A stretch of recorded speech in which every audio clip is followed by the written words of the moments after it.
I am so excited. It's finally here. We've got the Traveler Coin Wallet. This is, I hope you're excited as me. My name is Jeff Copeland, and this represents many, many years. I've been working with this wallet for 12 going on 13 years now, if I can remember that correctly. And this goes with me everywhere. And I hope that's gonna be the same for you. The Traveler Coin Wallet is simply the best coin wallet out there. I am just super excited about all the things it has to offer for your magic. And it's very stylish. It's a great conversation piece when you pull this out of your pocket. People are intrigued. What is it? You can talk about it. It goes casual, it goes formal, it goes any way you like. It's nice black, handmade artisanal item. I want to talk a little bit about that. The Traveler Wallet is made out of goat skin leather. It's not a cheap imitation. It's not synthetic like many other wallets out there. It is hand stitched. You'll see a little bit of glue and hand stitching is in every single wallet. It's been handmade, hand stained, hand stamped with our little logo on it. Everything about this wallet represents art, and there's no two alike. You see, they're all different and many shapes and little cuts and edges. You might notice inside, you might see on the inside of your wallet there might be some lines or pin marks. Sometimes there's some numbers and calculations where the tanner was figuring out the exact dimensions to make your personal wallet. You might see some imperfections in the leather, and I think that's all part of the beautiful art of this project. And so everyone is unique. And whatever you're carrying around in your pocket, you can be proud of that. It's a one-of-a-kind item, and it's just for you. Speaking of unique, the great thing about this wallet is the more you use it, the more it develops a personality. I know that kind of sounds weird. not like a personality, the ghost of the goat that used to wear this skin. Not like a personality that it becomes your own. If you've ever played any sports like baseball, you have a leather glove, and as you use it season after season, it begins to shape or mold your hand like a good Italian leather shoe. And the wallet will do the same thing. It will learn and begin to kind of mimic, get a memory of how you open and close it. And it's kind of a cool thing. Sometimes when I hand out a worn wallet like this one here, this wallet I've been using literally for 12 years. You can see the incredible shape it's still in. It has a personality to my hand, and other magicians have a hard time using it because it's very unique just to my style of magic. I think that's something you'll find some little subtleties with that. Another great thing about this wallet is it has some built-in magic.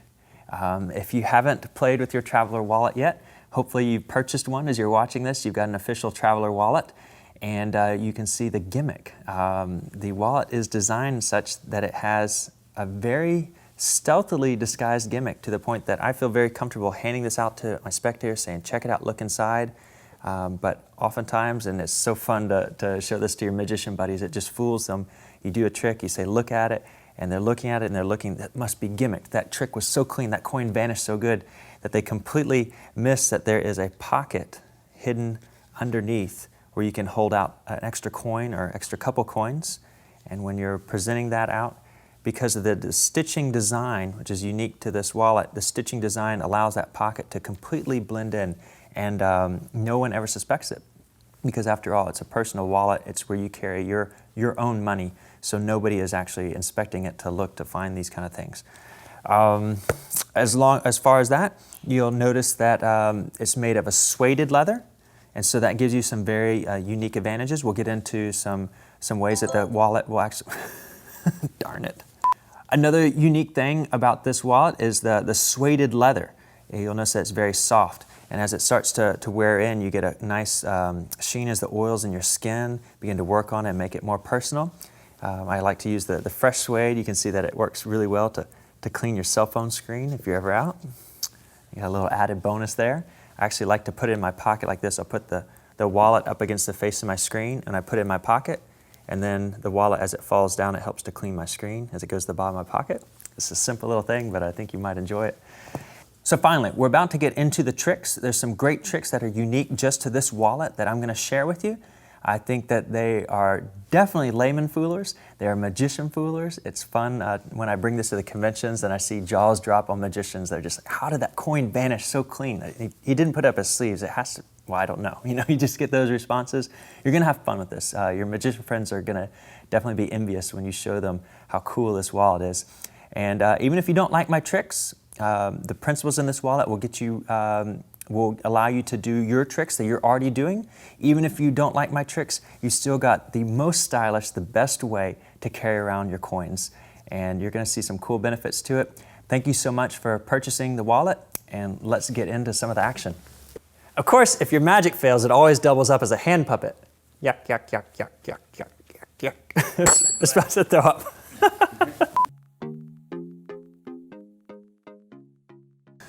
Okay, so let's talk about a little bit about making the Traveler your own, personalizing it, making it your best friend, your little buddy. The wallet, when it comes to you, it's going to be a little firm, and that's just the way leather is. If you ever had a brand new belt, if you ever had a brand new leather gloves, new shoes, leather is kind of stiff after it's been through the tanning process.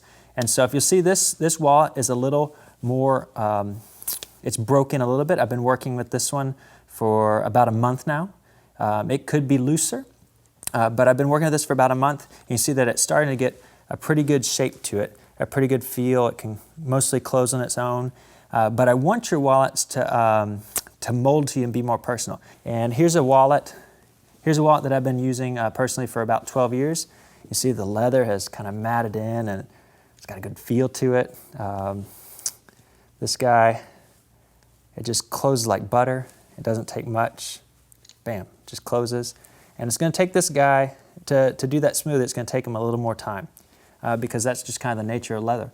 And if you've ever played baseball, you know that a baseball glove isn't ready to go the day you purchase it from the store. It takes a couple of seasons to break it in and really work it in. So here's some tips on how to get it ready to go quicker. One thing to do is to carry around coins in it. Carry around about 5 coins. That's about, let's say, as many Morgans as you might want to put in there. 6 coins, probably a little much. But overfill it with coins a little bit and then carry it around in your pocket like this so that the weight of those coins is constantly working against the leather. It's starting to break it in and loosen up, soften it up a little bit. Another thing you can do is you can fold it. You can twist it back and forth. So when I was younger, I played baseball, believe it or not, which is consequently how I got into magic. Wasn't any good at sports. But my dad would buy us a new baseball glove every once in a while. And what he would do is wrap it in a towel, and he would fold it or reverse fold it, and he would park the car on it overnight.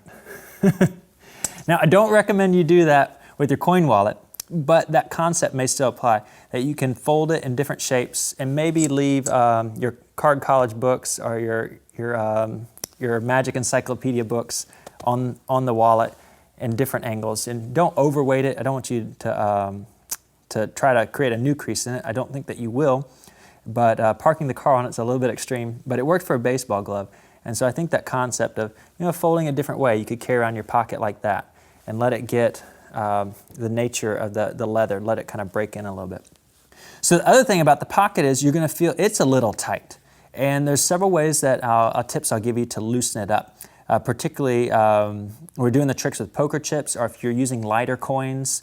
That's why I love use Morgans. $50 will be fine because they're smaller. But a light-sized coin, if you try to sit like a dime in there, a little tiny coin, it could get stuck. So ways to work on the pocket, you can stretch it just a little bit by sticking your thumb in there. Now don't rip at it, so you rip out the seams, that would be bad. But you can put your thumb in there and kind of massage the goat skin and just kind of work it out just a little bit. You see, I'm being real gentle. I'm protecting the seams by pinching them, but I'm kind of massaging the leather. And so that's going to naturally open it up a little bit more. And we don't want to stretch it out so much that it looks like we had, I don't know, they're 30 gauge earplugs and it's like all your ears all day. No, don't do that. Don't stretch it out too much that it stays open like this. But you're going to give a nice little stretch to it. You see that closes up and that looks perfectly fine. That is perfectly what we want. Just a nice little gap when we're not holding it. That looks great. That looks great. So you're just going to massage like that. The other thing you can do is, this is the same suede in here. And of course that suede creates a little friction. You can use some of that little palm grease, whatever your skin oils, get that on your thumb and rub in some natural oil in there. Get some oil off that palm. You can rub in the oil and that will smooth out the suede in there a little bit. And once that leather's a little bit smoother, the coin will slide out a little better. So we kind of can work that in, smooth that leather out. You kind of want to make it a little bit slicker in there so that the coin will come out. And that'll come with just a little bit of time, just working with that. You know, when you're watching your favorite TV show, you're studying a magic DVD, you can just go ahead and work on that a little bit and just massage that down, stretch it a little bit. And the other thing you can do is, of course, carry a coin or two in there. If you carry 3 coins in there in your pocket, that's going to naturally stretch it. If you carry 3 coins in there, eventually that is going to be perfect for getting 1 coin quickly in and out. So another tip I want to share with you is, how do you know where the pocket is? And I deceive myself, particularly with this newer purse. I deceive myself all the time. Where's the pocket? And an easy solution I found for that is to have a Sharpie marker, a blue or black one. This is blue, it works fine. And make a little dot. I've never once had a spectator say, there's a little blob of ink there. What's that doing on your purse? If you examine your purse closely, you might see from the tanner's marks, you might see little pin lines and measurements. Sometimes there's little script in there. It's kind of fun because each wallet is a little different. You might see something already in there, or some natural stain that got put in a different spot. You can see maybe some different skin folds from the animal. I think that stuff is awesome. So a little mark of ink where you immediately know right where the pocket is, that's a great thing. And then just remember that as you open it, that mark of ink is going to rotate a quarter turn, and your pocket is still over here. So when you open it, don't look at that mark and think the pocket's going to be here, because it stayed in the same spot. The top of the wallet rotates, the base stays still, unless you open it up that way where you keep the top same and rotate the bottom. So a little bit of fun, just practicing, getting to know your prop, getting to know how it reacts and what it does. I guarantee if you just spend a couple days playing around with it, getting it in your hand, it's going to start to become more yours. And then as the months go by, as the years go by, this is something that's going to become personal to you. And you're really going to have a lot of use out of it.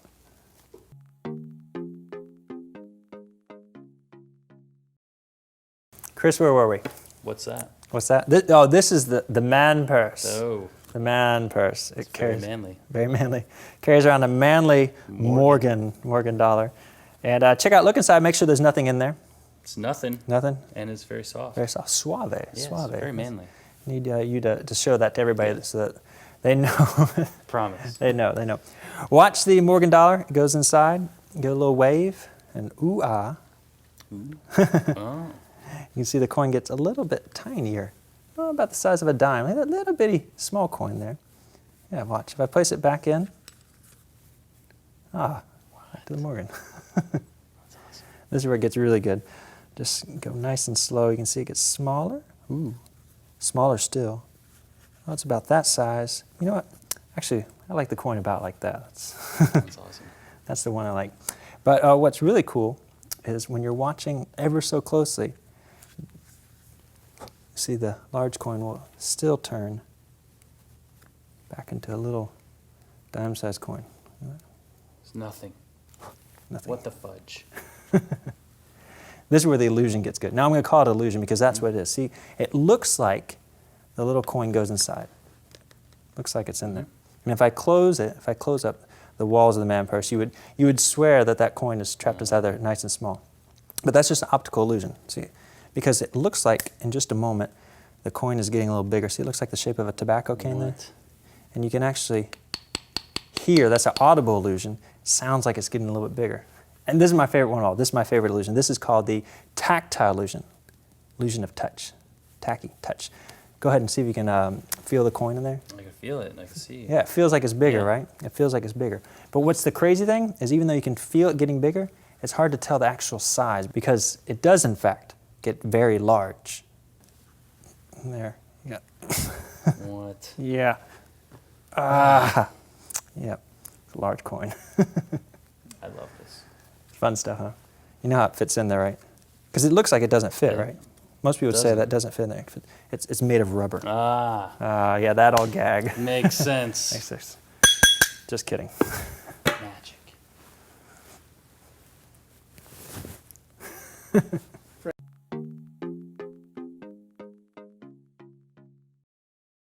So this is very exciting to teach you guys. This is called Brother Jeffrey's Micro Macro. And that is a tribute title to Brother John Hammond, who was a famous card magician. And he had this incredible trick that has been performed the world over, where you take a standard size deck of playing cards, and right before the spectator's eyes, you turn that normal size playing card into the little playtime playing cards. And he would do it back and forth, and it was a really quick routine. It's quite brilliant. And the coin wallet works perfect for transposing a large Morgan dollar coin into something about the size of a dime. And you can go back and forth with it, as you saw in the routine. And I think it plays really well. We use some old patter talking about a man purse, and that's something that I've had fun with when it's one of those lines a spectator gave me. I'm going out performing, and I say, "This is my little purse." And they're like, well, that looks kind of awkward. And I had to respond back and said, no, actually it's a man purse. And then it went from there, where you see it's manly because it's a little rough around the edges, and it's kind of outdoorsy. And that's ultimately where we came up with the idea of calling this the Traveler. And so you use a lot of the advantages of the wallet to get through this routine. And you see, ultimately we're going to produce a jumbo coin. And so I'd like to go over the coins I use. First off, starting off with the silver dollar. I know some people are scared of using the larger coins. I really think for this routine, you want to maximize your contrast as much as possible. $50 for me is a good change, but if you can get away with using a dollar size coin, if at all, your hands will permit it, I think you'll do a lot better because you'll really see a good contrast. It'll make quite a change. And then your jumbo coin, I found a really nice one here that I think it matches up with the patina pretty well. You see sometimes our jumbo coins, so this one has an amazing milled edge. They're a little shiny, a little flashy.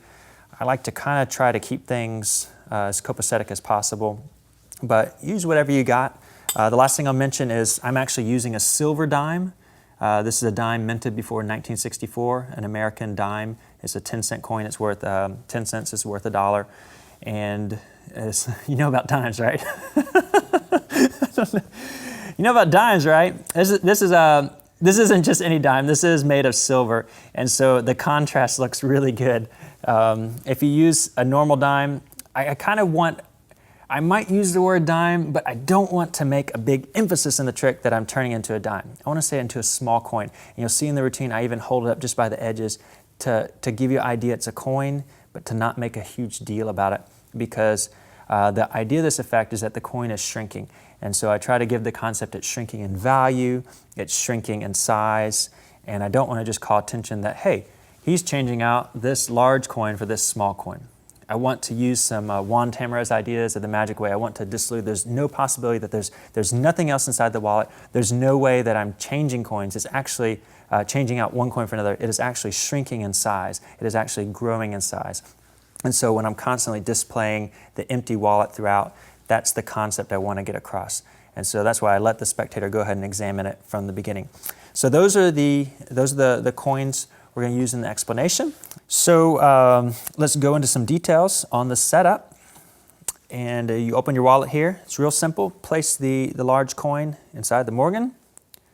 Close that up.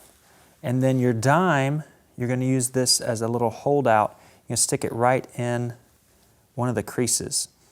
And you'll find you can put almost any size coin in here. You can put a quarter or $50. It's a little big to put a full-size dollar coin in there. That doesn't quite work, but a $50 can fit in there nicely. And when you have a small coin, get the right order, that'd be a different trick. Have the right order, you'll find that this one will stay pretty natural like that in your pocket. It tends to stick. And also, you can cover this and have a nice, easy display. So this is my setup, and then the jumbo coin can be one of several places. You can have this in your back pocket. Or what I like to do, I perform this trick pretty casual all the time, and I'll give you an example here. I've got a pair of cargo pants. Right now, cargo pants are hard to find.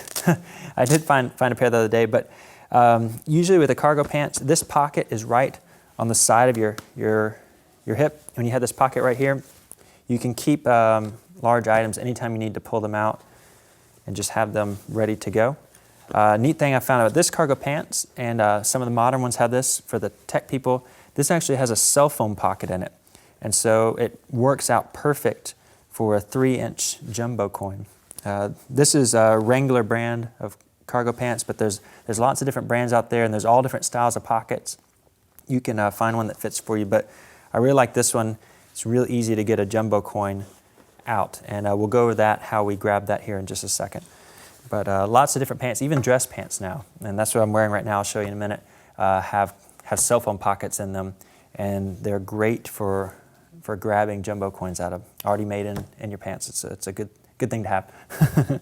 So here's the routine. You're going to come out displaying the wallet, and as you open it, you hold the dime out of view.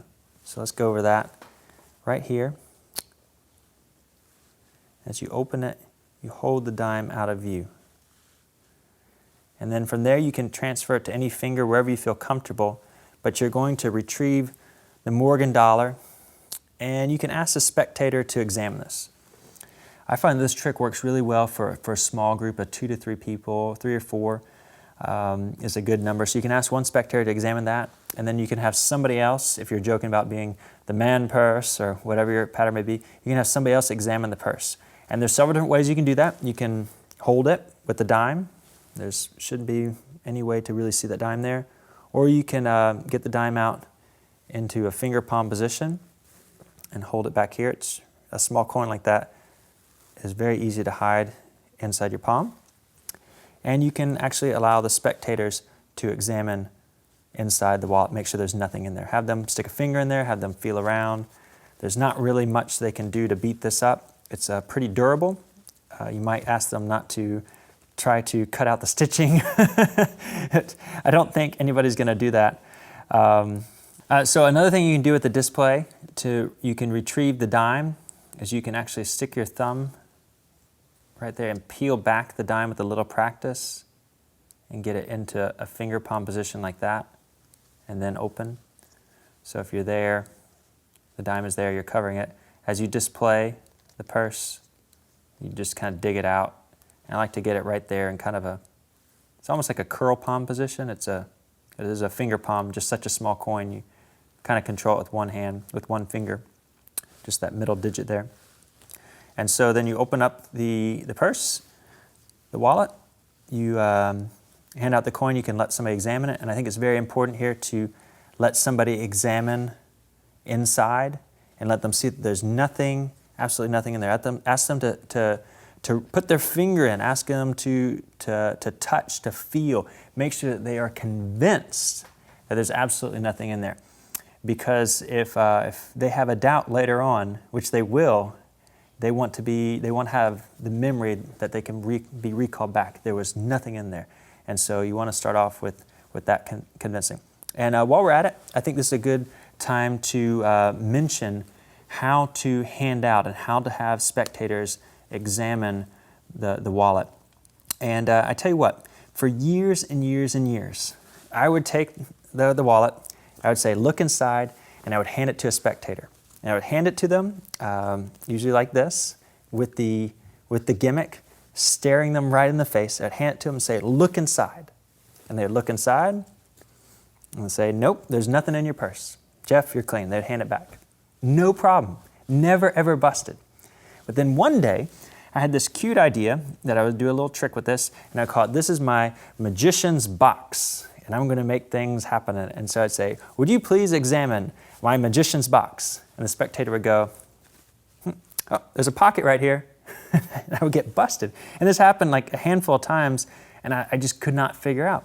Well, here's what I figure out, the theory, and I think it's pretty factual. When you come up to somebody and you say, this is my purse, this is my wallet, it's a personal personal thing. And so just like the card to, when you do a card to wallet, lots of card guys do a card to wallet, nobody ever questions to examine your wallet. Why? Because it's where you keep your personal ID, it's where you keep your credit cards, your money, things that belong to you. So it's kind of taboo for a spectator to say, yeah, can I please examine your wallet and look through all your personal belongings? Same thing with this purse. When you say it's my purse, it's my wallet, then it's less likely that it's going to draw heat to it. But if you say, this is my magical apparatus, well, somebody's going to say, you know what? I've always wanted to look inside the magician's box, and I bet he's got some kind of trap door in there. And yep, there it is. There's the trap door. Hey, everybody, check it out. Mr. Magic's. He's trying to fool us all. And then you're busted. And there's not really anywhere to go except for just keep going on with your tricks and say, I don't know, that's where you can fold up a dollar bill and you can store your dollar bills down there. Yeah, let's keep going, right? So with that being said, always keep that in mind.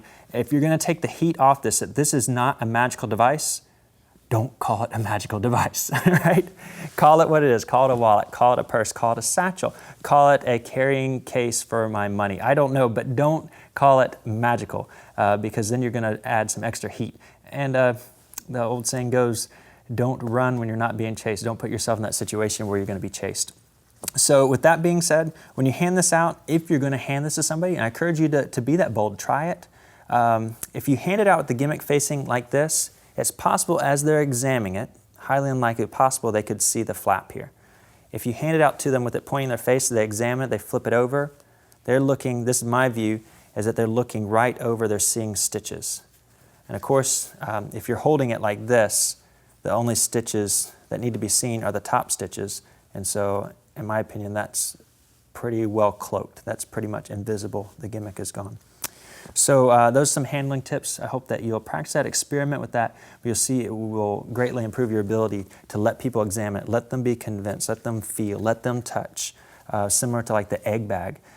You've got a very well disguised gimmick at your disposal. So that being said, we have our dime, finger palmed, and then we've got the purse has been examined, and this is the load.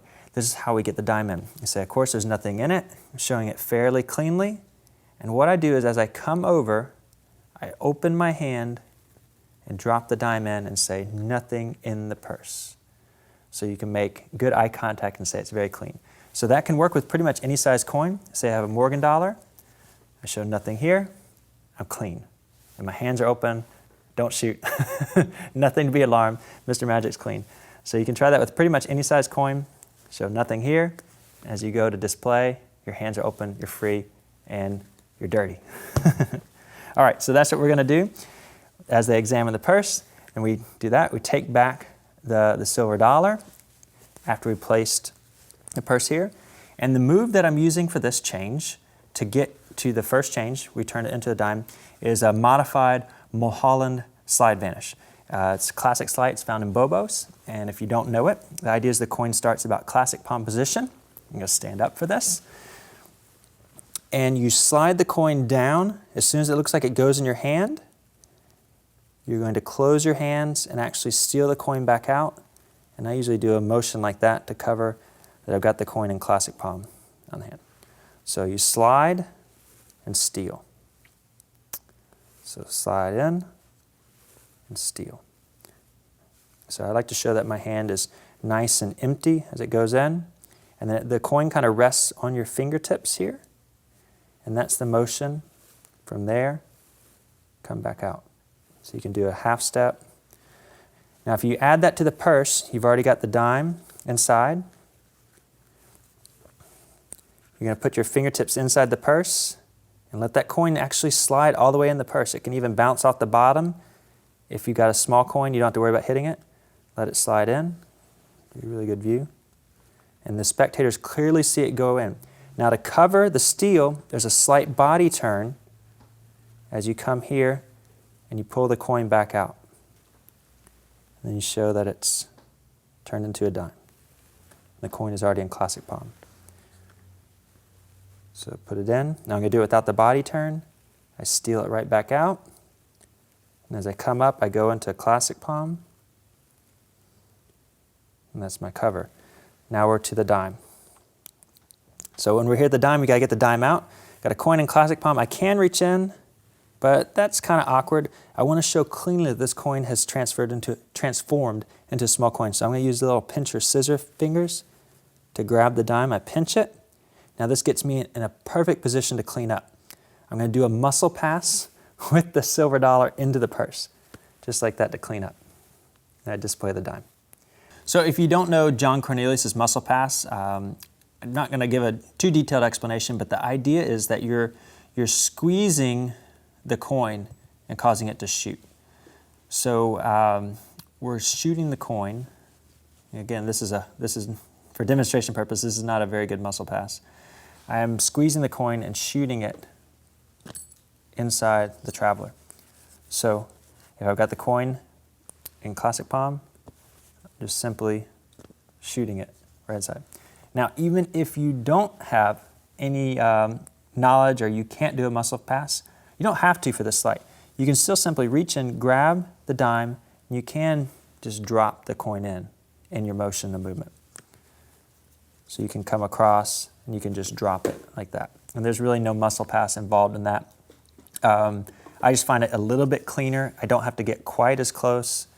I can be a couple inches away and I can ditch the coin. That's why I use the muscle pass. And it's a fun move to do. So if you can do it, or if you've ever wanted to do it, this is a good confidence building spot to do it, because if you're going point blank range, it's kind of hard to miss if you're lined up. And it's a good way to practice. So I'd highly recommend it. So we've got the Morgan, our silver dollars inside. We've got our little dime. And I go to display. Remember, as I talked about, I like to display, count the edges and say it's a small, tiny coin, just a little coin, and not call too much attention to it that it's a dime. I might say about the size of a dime, say that it is obviously decreased in value because it's smaller. But I don't go about really displaying the coin. I think that this creates a little more mystery about what just happened. What am I seeing? And I think that I am actually bringing the spectator in where they want to see more and more and more. And so the next change is real simple. You're displaying the small coin and you go to place it inside. You'll see there's a little extra floor space where the Morgan dollar doesn't quite take up the whole base of the wallet. And so that's where you want to aim for the coin. It's pretty simple. You place it in there. Now it's going to fall, but you don't want that talking. That obviously says, hey guys, there's 2 coins in here. Not good. So you place it in and then immediately switch over for the Morgan, holding in the same grip. And I like to come up with this little dripping action. Like it's just kind of like, I don't know, like it's like mercury, and it's just kind of whoom, just like growing up. So a little bit of animation, you know? And I think that's something always extra special to have in our coin magic, is a little animation. And a lot of the old greats talked about that, particularly on stage, how your coin it's lively. And particularly in this routine where the coin is shrinking and growing, it's inflating, deflating. I want a little bit of movement on my coin, make it kind of fun. A little bit of animation just kind of creates this, makes that routine a little more fun. So a little dripping, just that coin's a little animated, just fun, you know. So now we're back dirty again. We've got the dime inside there, but we're going to go right into the quick change sequence. And I can't tell you how many jaws I've seen drop with this change sequence, because it's fun. I think it's clean, and it creates a whole nother size of coin. It creates a little bit of mystery. What was there something I missed? No, I didn't miss it. It's right back, and so it's real quick. I'll show you without the wallet. What it is we go in with the large dollar coin, and as you get in, you kick it back into a clip. And so it's clipped right here with my middle finger and index finger. And if you see, that should be pretty clean, that coin is clipped back in. You don't have to go back into any kind of edgy grip. You just want it right there, clipped off your index and middle finger. And that coin, you see, is pretty stuck there. I've got it just by the edge, just kind of on the lip of the coin. I've got it gripped. And so that allows me to go inside the wallet, and I grab the dime, I come out. At this point, if I can show now that it's empty, very convincing. And I'm going to go right back inside and say it gets smaller, come back with nothing. And say, actually, I like it this size, about like that. Go back in one final time and kick out the Morgan into the fingertips, and you come out and say it's about that size. So let's take a look at this coin clip. It's going to go right there. and this is how it comes back out. So it's reversing of the motion. And if you'll notice, I want these fingers to stay pretty much the same. It's almost impossible to keep the same exact hand movements, but I want them, when I come out, there to be as minimal, I want there to be no change, but if there has to be some change, I want to minimize that as much as possible. So when I go inside the wallet, I come out, it looks pretty much the same. This looks the same, this looks the same, and then this final one, that should look just as close as possible as I can get it. So let me show you that inside the wallet here. So let's see where we're at in the routine. I've got the large coin, I've got the dime, and I want to maximize the ease of making this slide happen in a rapid succession, not too fast, but not too slow. You want just a good pace. I want the dime to fall here in the corner so I know exactly where it is. So you'll notice in the routine I kind of turn the opening of the wallet into a diamond shape. So the dime has to fall in the spot I need it. So I go in, I clip, I grab the dime, I show empty, I ditch the dime, there's nothing, I say it's a really small coin. I know right where the dime is because I left it in that spot, it didn't have time to move. I come back with dime, and then I come back with dollar. Okay, so let's do that at speed. So I've got dollar, dime, nothing, dime, dollar. So if I have it in the right spot, it should go just change, change, change, change. And that right there is a very jaw-dropping sequence. And so you practice around different tempos, what feels right to you. But the advantage of the jaw drop there is your audience is going to relax for a second. Whoa, what did I just see? And that gives us time to do the ultra clean switch. And this is where we're going to actually use the pocket underneath the wallet. And we're going to do a pretty bold move, but I think it's pretty powerful. And this is an ideal, perfect time to use it. When it's on the offbeat, the audience is relaxing. You take the dollar, you toss it into the purse, and then you show it that it's clean, like that. Okay, let's break that down. So about this change, here's what you're going to do. You need the pocket to open as much as possible. And see your pocket here? Looks like a little mouth, little puppet. Hi there, guys. Hello. Hello, Mr. Pocket. Hello. Oh, I'm a nerd. Sorry. This is how you're going to get the coin to go in there. It's not as hard as you might think because this angle alone does not put a coin in that pocket. But I'm going to teach you how to do it. Once your coin purse is a little broken, if you haven't already broken your wallet, you can go back to the previous section and it explains in detail how to make it more pliable. And so I can do that with a little bit of squeeze of my hand. I can get that shape. The other thing I can do is after I've made that last change, I show the silver dollar, I can reach back inside like this and I can pop the back of the wallet. If I pop the back a little bit, that helps see how the bottom goes down. And so in my hand, when I do that, it opens this up a little bit naturally. And so we're going to get into more details on how to open up this, and it'll give you a lot more ease of use. We'll get into that in a minute.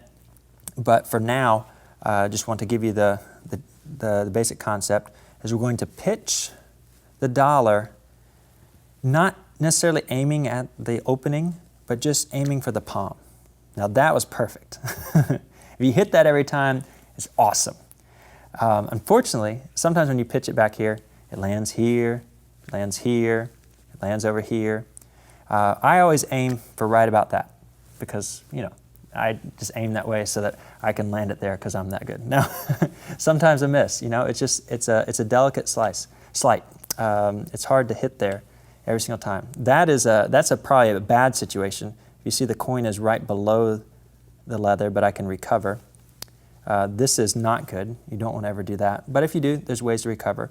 But the idea is you're going to toss the coin right there and hopefully land it just like that. That's perfect. You can toss the coin.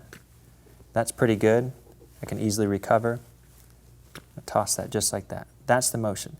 Now from the front, this is good. This is bad. Good and bad. So you're going to have to experiment. If at any time the audience can see this back wall, they'll see that the coin does not go inside. If they see the front wall, they see the coin going inside. So it's hard to tell that's inside, that's not. So as long as you show them the front wall. Okay, so let's take a closer look at this, the bold drop. This is where you're placing the coin and it lands in your palm. Now that's about perfect. Again, that's right where you want it to be. It's this tossing motion. And see how the traveler is tilted back towards my body? That's so I can hide this back wall, because again, if the spectator sees this, what they're seeing is that. You want this view. So when I'm going in, that's actually behind the purse. So we're creating an illusion here. So when you see where your spectator's eyes are, you want their plane of sight, their eyes, to not be able to see that back wall. And this is pretty much done straight on. And so that's why we also want to do it on an offbeat.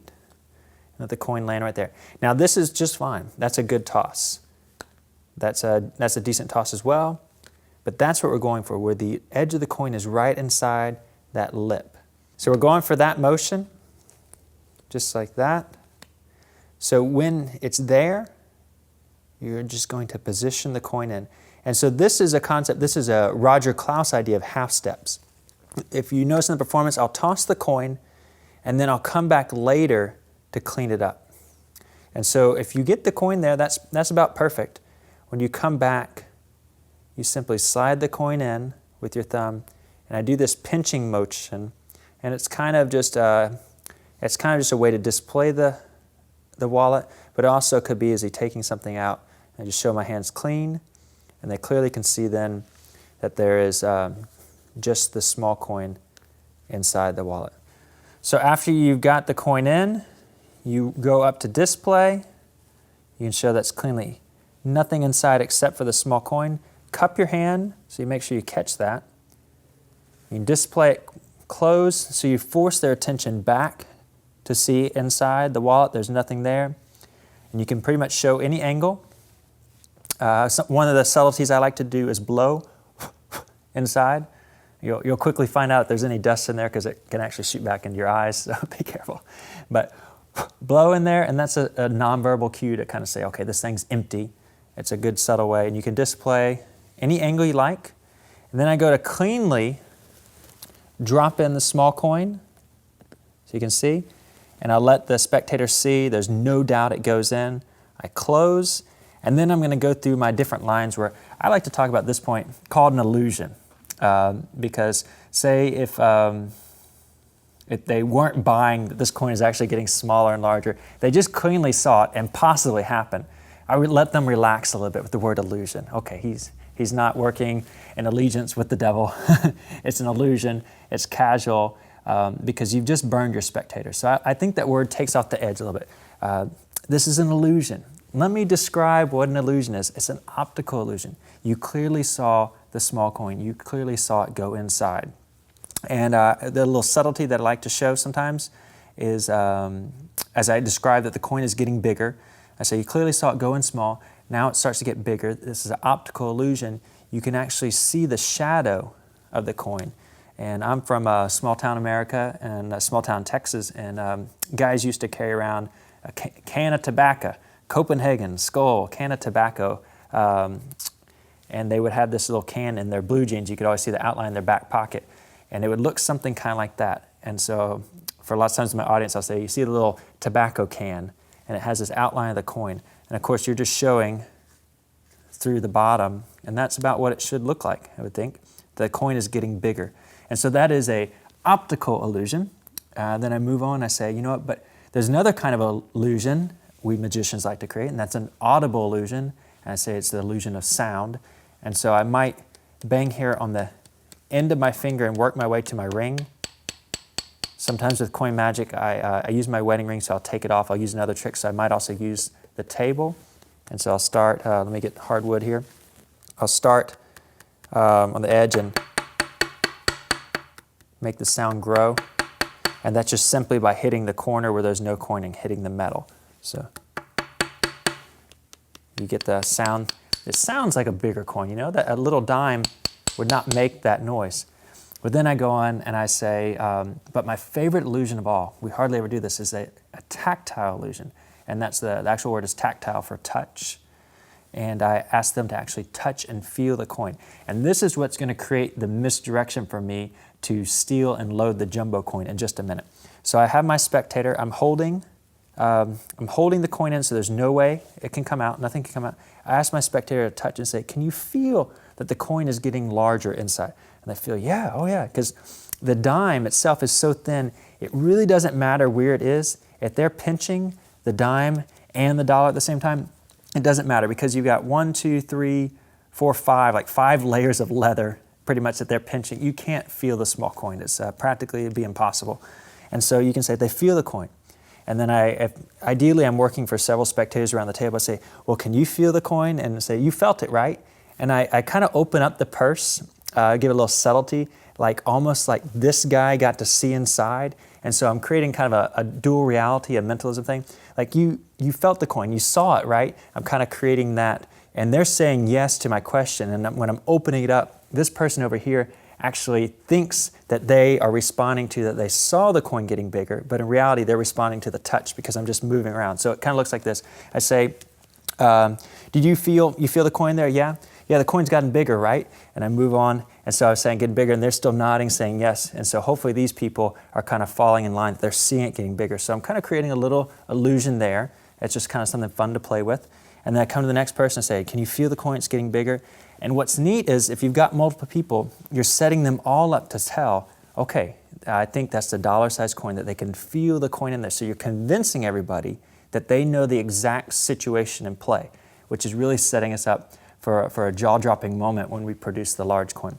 So we go here, go to whoever is, and when I get to the last spectator, this is the steal. This is how I get the jumbo coin in display. So I'm going to stand up here. Again, I like to use cell phone pockets when possible. And if you can see in this pair of pants, these are some dress pants that are designed for service industry. And so they have a cell phone pocket. I'm going to steal the jumbo coin out of the cell phone pocket. Let me give you the full view here. Just steal that out under the cover of using the person that is sitting here at the table. So while they're touching it, my hand goes back into my pocket. I have to lean over just a little bit, and I'll steal out that jumbo coin. And that jumbo coin immediately goes into tenkai position, which is this position right here. This is tenkai. And so from the front, this is a stage manipulators move oftentimes, but we use this in card. This looks very similar to in Card Magic lateral palm, but this is called tenkai palm, named after Tenkai. And from most angles, particularly if you're holding an object that's acting as your magic wand, you got pretty good angles.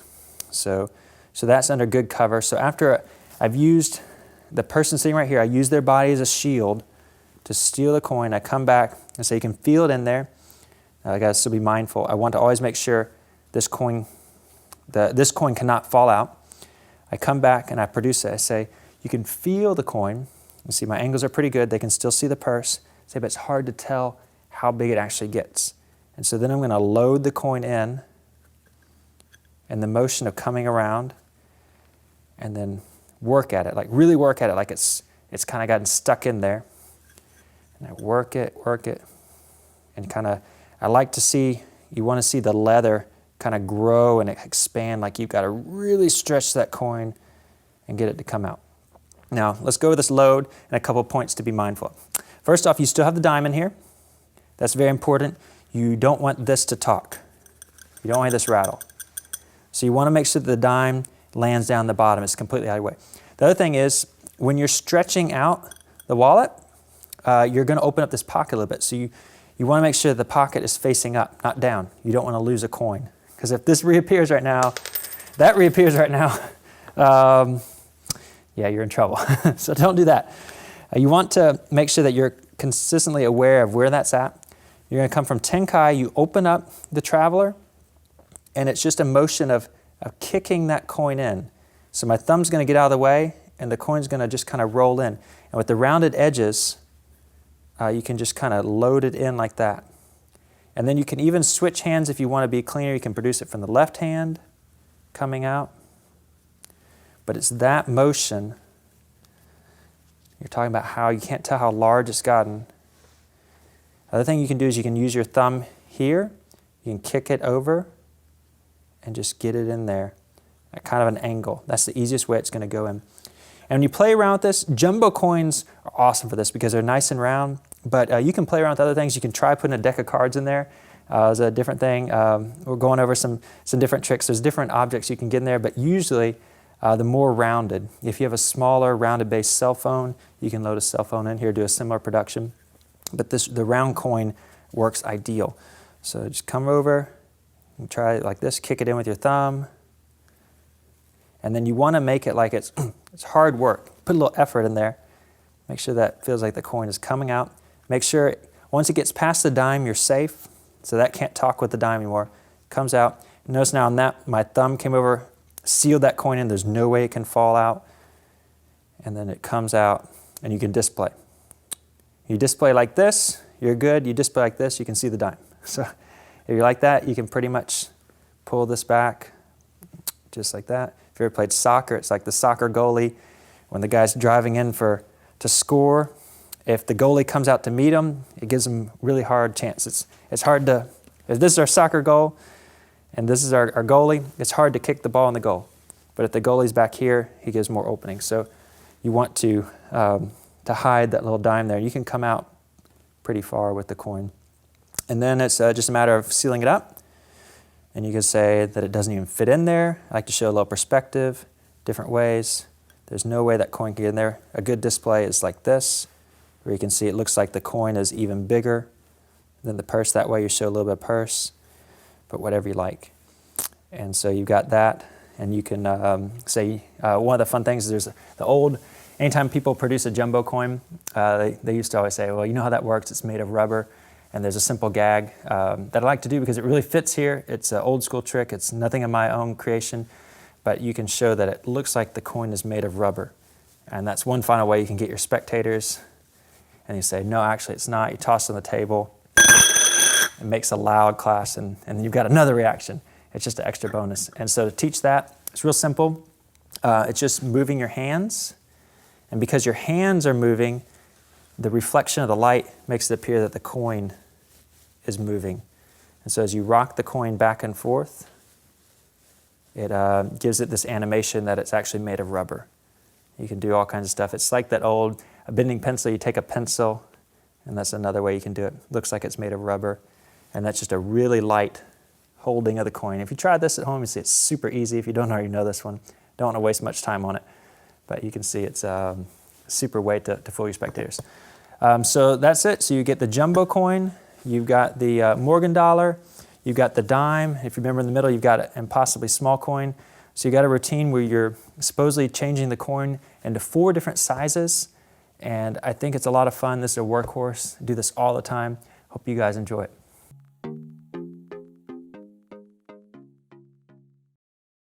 Now in the studio performance, you saw I just had Chris here. Ideally with this trick, I would try to perform it for a minimum of 2 people, maybe 3. The reason being is for the final load, the best way to accomplish this is to have a spectator sitting immediately on your right. And if they're sitting there, you're going to use their body to cover the motion of stealing the jumbo coin. Now, of course, I talked about you can use the cell phone pants. Another thing you can do, you can have your jumbo coin in your back pocket. Am I buttoned? I'm not buttoned. You can have it in your back pocket, and that'll work just fine. Under a pinch, I do that all the time. But let me caution you, you need a little extra cover, because if I'm going to this back pocket, look what my elbow does. I've got this big chicken wing movement, and it's showing that I'm reaching for something. And so I try to stay away from that as much as possible. You really have to have a good body coverage. Your spectator that's sitting right here, use their body, get down their level, and really focus on the purse. Say misdirection, misdirection.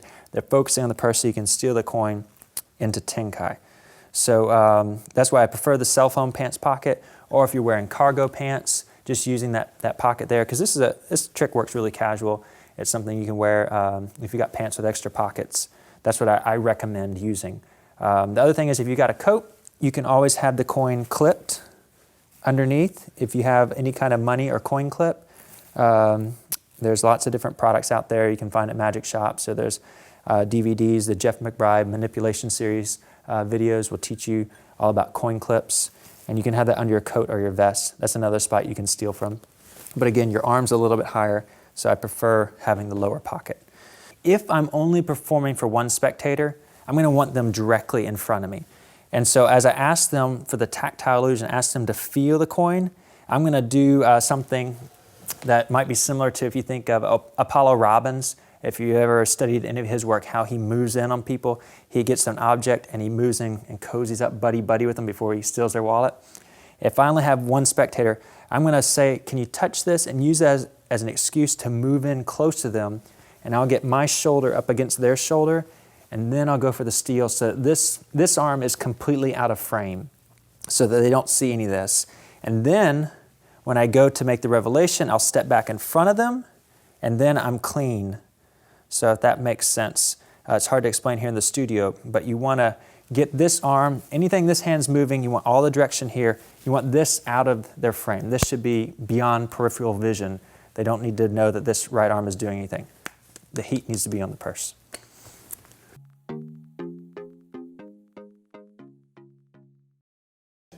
So here's another look at the Mulholland slide into classic palm. So you go in, and this is going to come out and steal the coin. This is completely exposed, and push it right there into classic palm. So that's where the coin is just going to naturally stick there. So as you slide in, goes in, steals out. Remember, this is in the motion with a little bit of a body turn. You're going to steal that coin out, goes into classic palm, and then I like to open my hand and show it empty. So just kind of a little magic gesture there, and that might account for why the coin has shrunk in size. So you go in, and then the muscle pass. At speed, it should look like this. Goes in and out.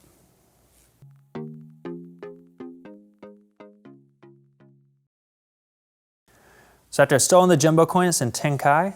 This is the over-the-shoulder view. This is going to stay closed. I pinch the corners of the wallet. I make sure that this stays up, that there's no way for that coin, the hidden coin, to pour out. There's no way, obviously, for the dime to fall out. And I squeeze it in. I can use this thumb to help kick it in. And then I'm going to go for my revelation. I'm going to make it a little bit hard. I'm going to make sure that it looks kind of hard, like it's not easy for it to come out. So, okay, so at speed, it's going to look like this. You open, kick it in, go to reveal, like that. Or if you want to go the left-hand route, if you want to make, because this left hand's been seen really clean, you can kick it over. And I like to roll it around. And you could just lift it straight out, but I like to roll it around and make it stretch out. Like it really had a hard time fitting in there, because that does not, I don't think it is going to fit in there. So you got a cool illusion.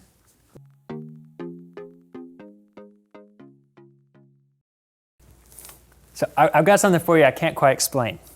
It involves some old coins, 3 old silver dollars. Now, I'm not sure how this works, but if you take the silver coins one at a time and you give a little squeeze, something extra special happens, a little mystery. You get some ancient Aztec gold, which is quite a mystery, really, because this Aztec gold looks vaguely Chinese. Yeah, I told you I couldn't really explain it. I'll do it for you again. Just give a little wave.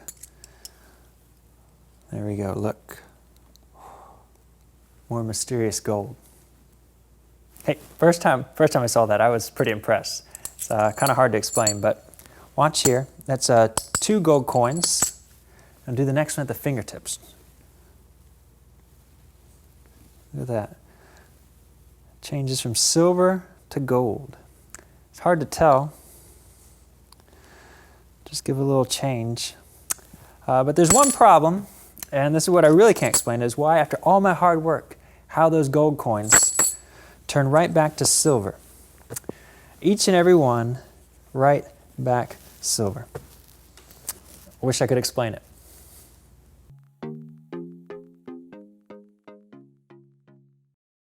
So here we go. This is the explanation of traveled coin. And this is, as you may have guessed it, it's an adaptation of the wild coin routine, which David Roth popularized. He took the wild card routine, turned it into a coin trick, and now it's become a modern classic. And so we're gonna do some cool stuff that you can do with the wallet that really add some additional features to this routine, some cool ways to clean up, to get to show that you're completely clean. The coins have really changed, that only the Traveler wallet is going to allow you to do. So here's what you need: 3 silver coins, and then you're going to need, let's see, 1, 2, 3 gold coins, maybe a couple more. I don't know. You can get as many as you want in there. There's, yeah, no, I'm just kidding, just kidding. You don't need these. You need 1 gold coin and then the 3 silver coins. Here's how this works. The Traveler wallet has a really cool principle to it.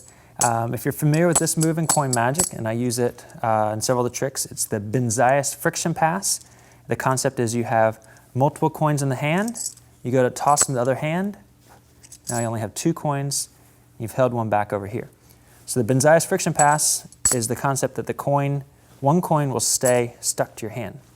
So when you toss those across, one stays back. That's a classic coin move. The great thing about the Traveler wallet is that the natural suede material on the inside will help with the Benzias friction pass. So here's what I'm talking about. If you place, say, 3 coins inside, you'll see that the lower coin will naturally want to stay inside the purse. So it just sits right there inside the wallet. So the lower coin will naturally stay in, just like that. So if we put that in a routine, and maybe say put your fingers underneath to give a little more support, a little more weight, you'll see the coins will shoot out, and one likes to stay back. So just like that. And a little more natural if I'm standing up even, the coins come out. So for the traveled routine, what we're gonna do is we're gonna add in the gold coin. 3 silver coins in, and then right on top, the gold coin. And when we lay over the wallet like that, the gold coin goes down, the 3 silver coins come out, we're 1 ahead. All right. Now I've played around with some different ways to do this. Originally, I used to keep the gold coin in the pocket, but you know what? It was just an extra move to get those coins out here and then to relieve the coin from the pocket. Don't think it's really necessary. Plus, like that, I'm instantly reset. You'll see that at the end of the trick. So you go to display like that, the coins come out. You can have these examined. If you're sitting down, you can have your spectators look them over. They can see there's absolutely no gimmicks needed for this routine. And at this point, I've got the gold coin still inside, and I'm going to do this really natural display with the wallet. Where I go, when I grab the wallet, my fingers lay on top of the coin, and I just display it freely. There's nothing to be hidden.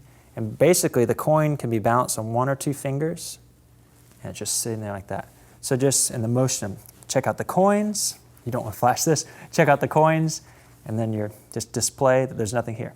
So I'm just going to grab the wallet, and I'm going to place 2 fingers on top, and then that's going to display. So this is the situation, but it looks free. I just got the 1 coin in there, sometimes balance on 1 finger, just like this. And so then when I go to set down the wallet, I've got the coin in finger palm. I can set down the wallet. Now from this position, there's cool stuff you can do. You've got complete control over the coin. You can get it back into classic palm. A little practice, you can actually get it down into your sleeve. Don't know if you need to go that far. It's a little overkill. But from that position, you can really control the coin, and you're completely free. So once I've got the coin out, it's going to be in finger palm, and I'm going to go display the silver coins. I show that both sides are silver. If the audience has already examined this, I can take a lot less time on this. But I toss them in, and then the last coin, I'm going to do a classic Bobo switch.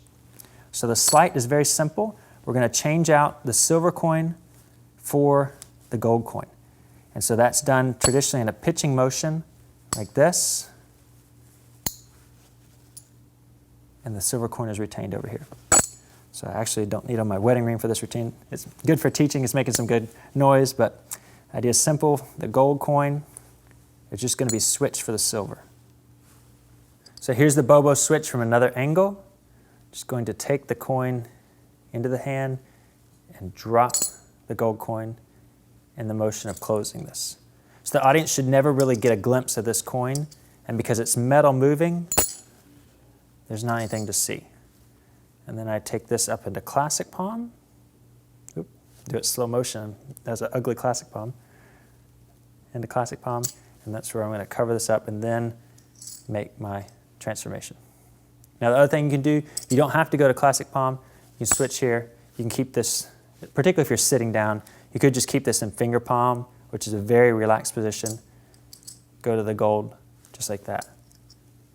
So at speed, we've got silver, silver, silver. Holding out here, gold coin there, and I'm just gonna go revelation like this. I like using the classic palm in a magical gesture like this. The reason being is a lot of people say, Jeff, your classic palm looks really good, and thanks. I wish it looked better. I just always have a little natural low spot here to my pinky finger, and I think a lot of performers do. And so what I do to cover that is I like to curve my hand just a little bit. I tend to raise my pinky just a little bit, just some little pointers on the classic palm. And if you put like an arched motion versus a flat motion, an arched motion, it kind of hides that unnatural curvature of your hand. So I just do that to clean up, put this hand out of the way, and then reveal the Chinese coin. Now, of course, with this routine, you can use any kind of coin for your transformation, any other color coin. I really like using a Chinese coin like this with the hole, because every time I do a change, the spectator can see, and you'll see this throughout the routine, see kind of the edge of the silver coin through there. They can see the movement. So it's really convincing. The great thing about these kind of Chinese coins is that hole is very convincing that the coin really has changed. So that's the first transformation. I'm going to show that it's gold. I can show it off all while keeping a coin concealed in the finger palm. Show it off, and then I'm going to go place it in the purse. And again, I'm going to do another kind of modified Bobo switch. I'm going to come over right here. I move this coin in and drop the silver coin. So I'll let you see that exposed. You got to be very careful not to let these coins talk. So sometimes I just kind of keep jingling these coins, because from this angle it's easy for this gold and silver coin. They can talk, they can touch each other. So you can keep these coins moving to mask the sound, so you don't have to worry about that. But that's all we're going to do, is switch out this gold coin, which is exposed, silver coin, and I may readjust the purse just so that my hand looks natural, because it just went into an unnatural position. So just kind of slightly move the purse, move it away from the spectators. Then I can go into the next coin. I've got 2 silver coins. Show them like this. And now from finger palm, I'm going to come across and do a modified French drop. Now traditionally a French drop is you're taking the coin away, acting like you've got it, but it's held in the hand. So I've got 2 coins here. I'm going to come across, and what I'm going to do instead of just a traditional French drop is I'm going to add the Chinese coin while shifting these 2 coins over and dropping the first coin. So hopefully that's clear. And we're going to paint the same picture, just that it's going to look like this coin has turned gold. But in reality, we just shift everything over. So it comes across right here. These coins shift at the same time while this coin drops. Move the hand away slowly. In an awkward position, I want people to think that I'm holding something in this right hand. So move this away. And then you can see visually it looks like a change where that first coin goes to gold, like that. So you're just going to come across and make that change. Hold this hand a little dirty, then you can get banter or joke at the audience or anything, because they're usually going to look at this hand, and then you can show them that it's clean. Get kind of a little gag in there. Then go to display. When you display, you can flip up the coins and pinch them here, show both sides of the coins. And then you're going to do a little shuttle pass by clipping the silver coin, you're going to toss just the gold because you've already got a silver coin here, so you're going to display like that. And then the spectators will clearly see there's just one gold and just one silver. You're one ahead.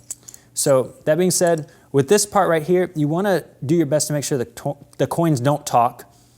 And so in a live environment, you really don't have that issue. In the studio, I know we're making a little bit of noise, but this coin is just going to slide on as smooth as possible. And this one should drop as smooth as possible. You just readjust, holding these coins together so they don't talk. So this move should be pretty quiet to be natural. Okay. So where were we? We toss just the gold coin across. We got this kind of shuttle pass, so we've shown just one silver and just one gold. Now I pick up the gold coin. At this point, I'm already talking about the last coin. I'm going to do the last one for you right here so that I can come over here and just ditch another Bobo style switch where I clip the gold coin, dump the silver one. Now if they talk here, it's okay because they're going to talk inside the purse. Once the coins land in there, inside the wallet, they're going to make that noise. So it's okay if the silver coin hits this gold coin this time because once they land in the wallet, it's going to make noise anyway. You want that noise. And I'm already talking about this coin right here, saying we're going to do the last one at the fingertips. So the coin is right here. I've got the gold coin clipped like this. And all I do is a simple adjustment to a clip in between my first and second fingers. Just like that. So I'm clipped here. As I'm coming up, I just clip the coin like that. So there should be nothing to see from the front. It's clipped between my index and middle finger. This coin is at fingertip, and we're going to do what I understand to be is a Michael and Mar spellbound change. This coin, gold coin, comes up to mask the silver one. As it does, it lays right here. On the index finger, we're going to clip it, just like we just had the gold coin. It comes up ever so slightly to place the gold coin in the fingertips. The hand wipes away, and the gold coin comes out from between these fingers. A little slight discrepancy that nobody catches. And then the silver coin is in finger palm. You left the gold coin cleanly. So from here, the gold coin goes into a traditional spellbound position for that French drop. We're going to get another change because it's last coin, so we're going to do it up fancy, all nice and fancy. The right hand comes over, and this is right out of Stars of Magic, Die Vernon kind of stuff here. This is traditional spellbound moves. You come over and clip the gold coin in a thumb clip while replacing the silver coin. If you do a little coin spin with the index finger, you can spin it around, show that it's cleanly a gold coin. Then you're here with the gold coin, come back with another wave, drop the silver coin, deposit the gold coin. You can show this hand clean while rotating this coin into a finger palm. You're nice and clean. And now you're going to do a move of mine. Just commonly call it the tunnel change. And you grab the gold coin, pinch like so, and you're going to pass it through the hand. But as you pass it through the hand, you're going to clip it like this and pick up the silver coin. So I'm going to show you that from the front here. So from here, you can clip the coin up. We've still got the coin in finger palm. We're going to do my tunnel change.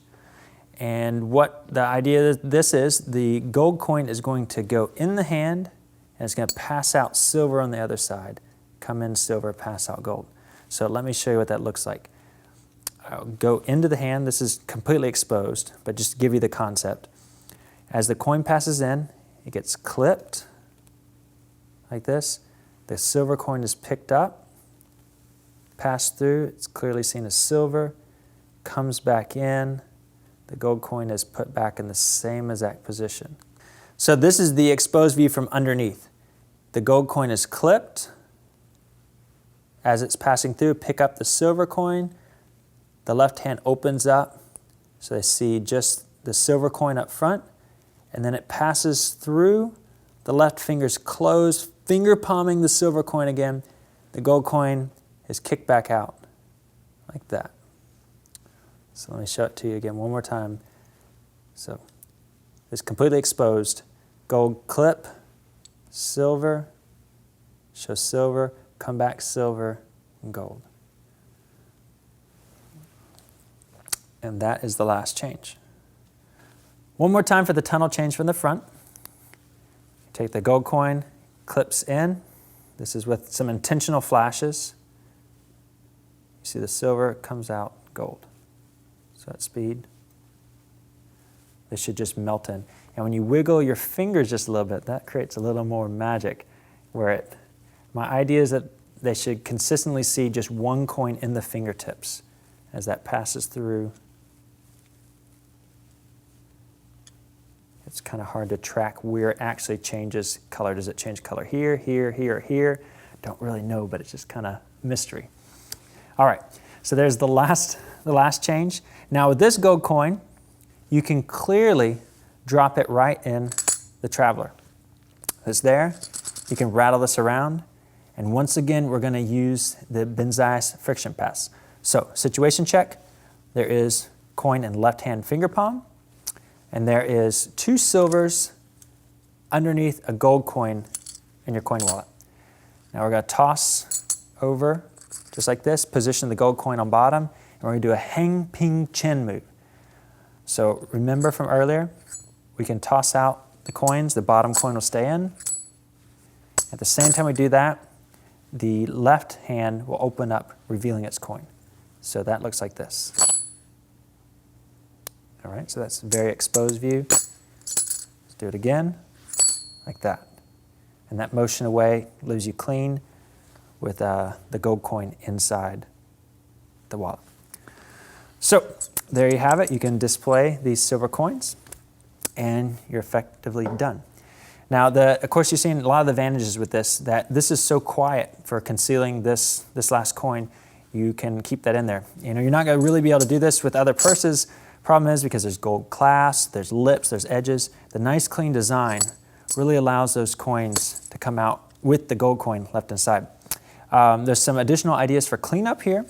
Once you've got the silver coins out, you've got the gold coin in here, you can once again go to display, then you can move the gold coin up into finger palm, and then cleanly, without any noise, toss in your silver coins. And then when you go to close, you can just toss in the gold coin like this. And now you're instantly reset to perform the trick again. So just like that. The other things you could do is you can figure out ways to work the gold coin into the pocket, various things like that. So of course you can do lots of different fancy things here, but I find simplicity is best. And so you can just pitch in that gold coin, be done with it, be instantly reset. This is a workhorse routine, and the great thing about it, what I really think is an improvement, using the wallet, you don't have to have a cup or anything like that in a traditional wild coin routine, where if you're doing that table, you've got to carry around a big prop. Now, this all folds up, it's in your pocket, it's ready to go at any moment. You can do a wild coin routine. Another note I want to say about this routine is, if you notice, all the coins are in play. Traditionally, a wild coin routine is, here's one coin, it's silver, now it's gold. Let me move on to the next coin, it's silver, now it's gold. Here's the next coin, it's silver, now it's gold. With my routine, I like that all the coins are in play from the very beginning. Here's 3 silver coins, and one of them turns gold.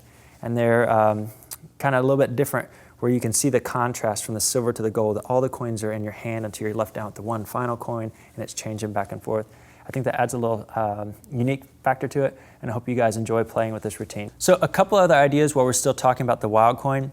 You know, there's lots of different versions out there. Obviously, David Roth started this movement of these ideas of taking this spellbound concept to changing multiple coins like a wild card routine. If you've already got a routine of your own, feel free to incorporate some of those ideas into this. If you've got some favorite spellbound changes, because there are plenty out there, throw some of those in here. Make this your own. You know, it's not just about cloning or copying exactly every single thing I do. Just realize that there's lots of advantages to using the wallet, that you don't have to carry around a purse, you don't have to carry around a cup, you don't have to carry around a big glass or a mug. Everything is contained right here in one concise unit, ready to go at any time. And so play around with it. You know, definitely make it your own. Have some fun with it. My friend Curtis Cam, who has been playing around with this with the wild coin routine, he had a really good idea, and something that I haven't really played around with too much, but I want to pitch the idea to you, is say you're going through your routine, and you change your coins to whatever. Speaking of Curtis, I have a coin that celebrates the volcano, or the Mauna Kea Observatory in Hawaii. So say I was changing them into this copper coin one at a time. I'm here. At the end of my routine, in the offbeat, this would be very bold, but you've got the coins here, and then changing them all into Chinese coins, just like that. And the concept for that would be that if you're doing all your changes inside the wallet, use the pocket to hide 3 completely different coins. So you get all these changes, and then as a kicker ending, you figure out a way to get out those coins convincingly, and then you've got 3 separate coins. Go ahead and ditch the wallet at that point. So there's lots of different ways to take this. I hope that that you'll play around with it. Hope you'll make it your own, and you'll add to the vast collection of knowledge there is for the wild coin. So good luck, have fun.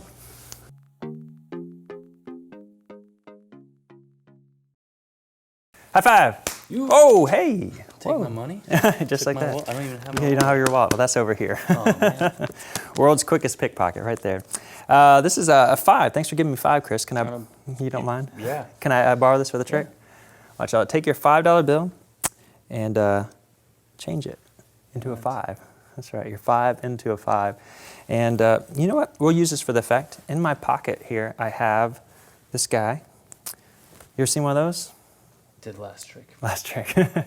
Well, now that is a poker chip satchel. Nice. That's right, poker chip satchel. And what you do is you get one of these in Las Vegas. When you're done, at the end of the day, you have all your small chips building up. You cash those in for like 1 large or 1 or 2 large chips, and then you can store this and take this up to your hotel room so you can play the next morning, right? Ironically, you get one of these for free in Vegas. Yeah. Every $1,000 you lose in the casino, they give you one of these for free. It's expensive. It's expensive. Yeah, it is. It's the only thing I got from Vegas. That's awesome. Actually, just like Vegas, you place your money in, and it vanishes. Unless you're a magician, then you can make it reappear. There you go. Actually, Chris, you should check that out. Some people think, yeah, there's some kind of cloaking device on there. Nope. Nope. We'll try this again. Maybe with a little more luck this time. Let's put our money in the casino bank and watch as it changes. Ooh. Look at that right there to a $100 chip. Yeah, you want to check that one out? This. No. Actually, go ahead, check it out. Make sure that is what it appears to be. Yeah. Ooh, fancy. Small fortune, smart fortune. Actually, you know how you leave Vegas with a small fortune? You start with a large one. You start with a large one, and then you're left with a small one. Just like that. Tell you what, $5 chip. I should quit while I'm ahead. You know, this addiction. I should quit. You know what? Can you tell there's a chip in there? That's very important. You can feel. Feel it. Make sure I don't do anything, sneak anything in my pocket. Now we don't know what this is. It could be 5. It could be 100. Well, it could be $1 now. So make sure you feel that in there. We're going to go for something more. We're going to try to get a little more money. How about, let's say 125? Actually, let's go for 125 grand, if you don't mind. What? And there it is. Look at that. 25 grand poker plaques. That's like James Bond Casino Royale right there. Nice. There you go. So I could just take a 5 out of this. You can just take a 5 out, yeah. You can break this for change, right? Yes. Yeah, if you Awesome. you practice hard, and then you can be like Buck Twins or something. All right, look at that. Oh, Hey. skills. The coin guy got Hey. skills. All right. I should quit. That's awesome. So what about my 5? What about your 5? No, let's see. Nope, not gonna break. Nope.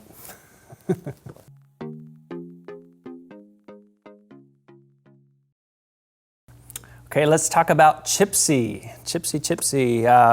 Fun name for a fun little routine that's a coin trick, but not a coin trick. I always like to have something around for you guys that's a coin trick, but not a coin trick. You know, that's what's fun about when you take card tricks to different levels. This is something that breaks up a little bit different storyline. Let's go over some of the props. You're gonna need a couple of poker chips, and you're gonna need a $5 bill if you go with that route, and you're gonna need some of these poker plaques. So how this coin routine, how this chip routine starts off is with the $5 bill. It's transformed into a $5 chip, which becomes the $100 chip, back and forth, and then ultimately into these plaques here. We'll get back to the $5 bill in just a minute. But first off, let's talk about the chips. For this routine to be effective, you want to have chips with good contrast. That's very important. And the other thing is, you want the denominations to be very legible. So when a spectator sees this, they see $5, clear, $100, clear.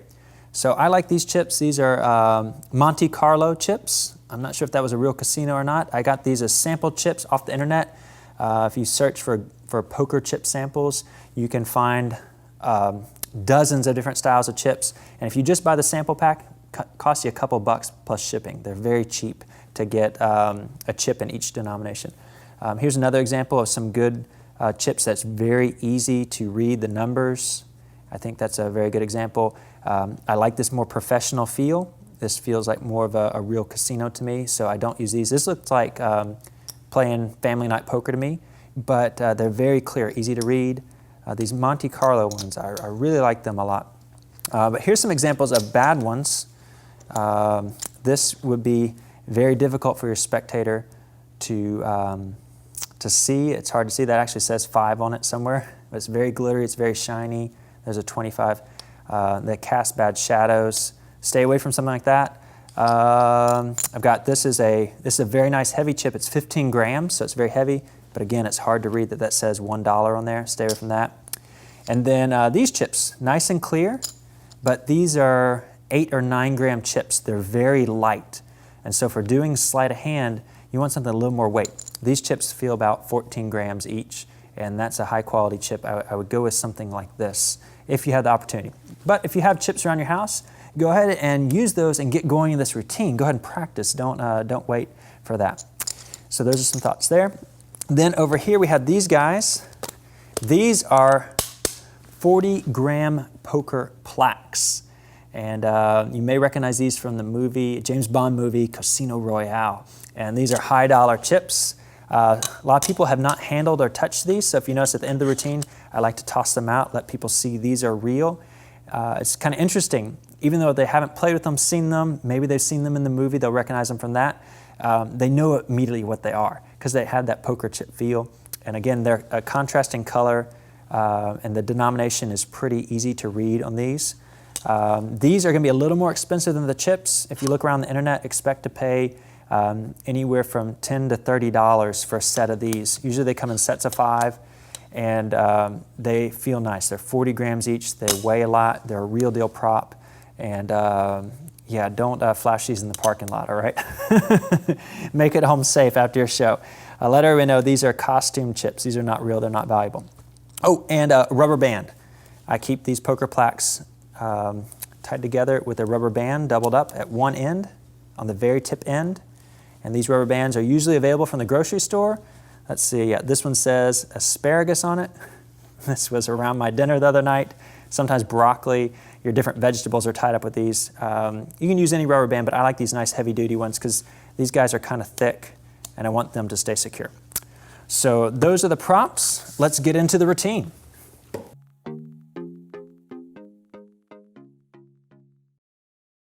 This is the setup for Chipsy. If you remember earlier from the micro macro routine, I talked about using a cell phone pocket.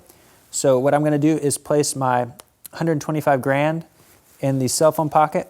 Now again, if you don't have a pocket like this for using, you can always use a back pocket. Just remember what I talked about with the boxing out, the motion of going to the back pocket.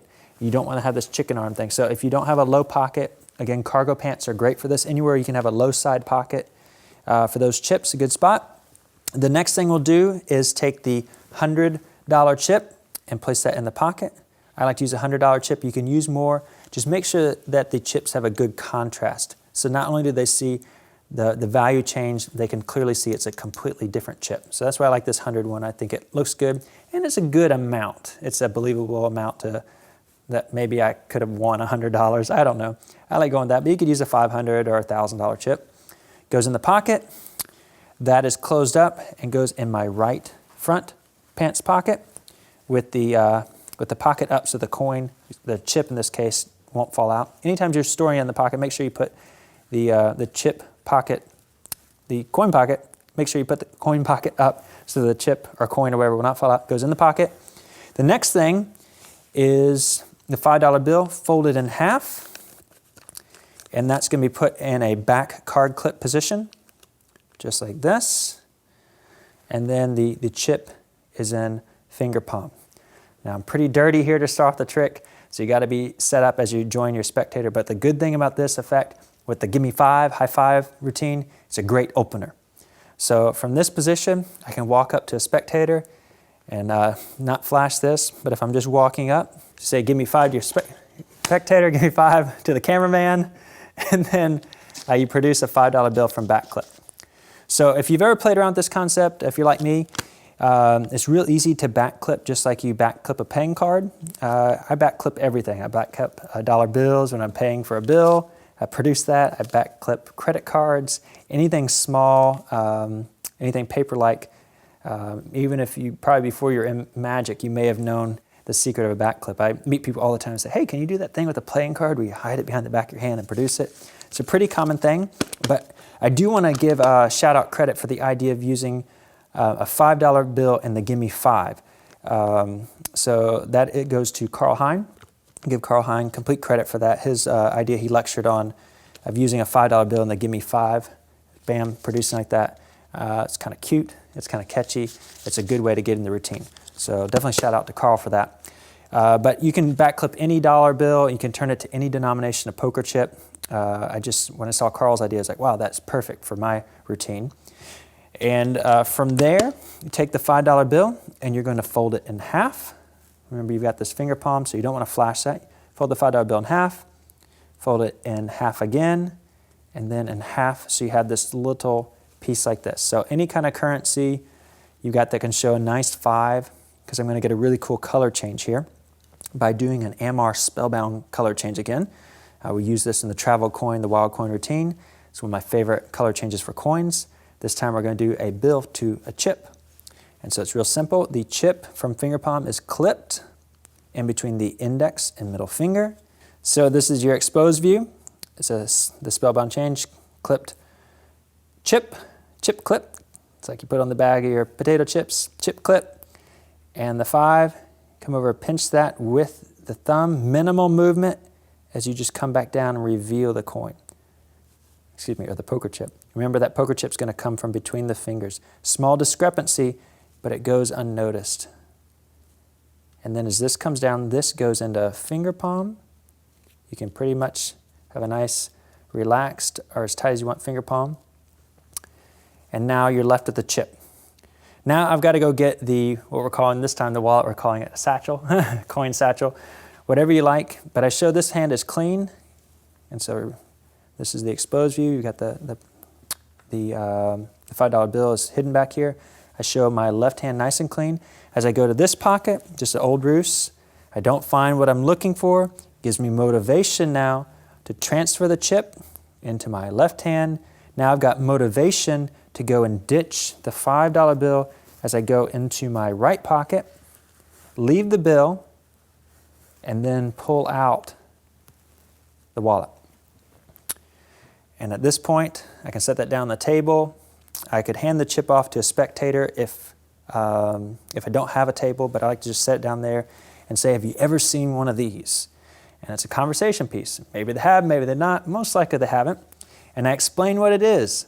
I say it's a chip satchel, and it's this fancy little thing, or not so fancy little thing, a little wallet they give you to store your chips at the casino.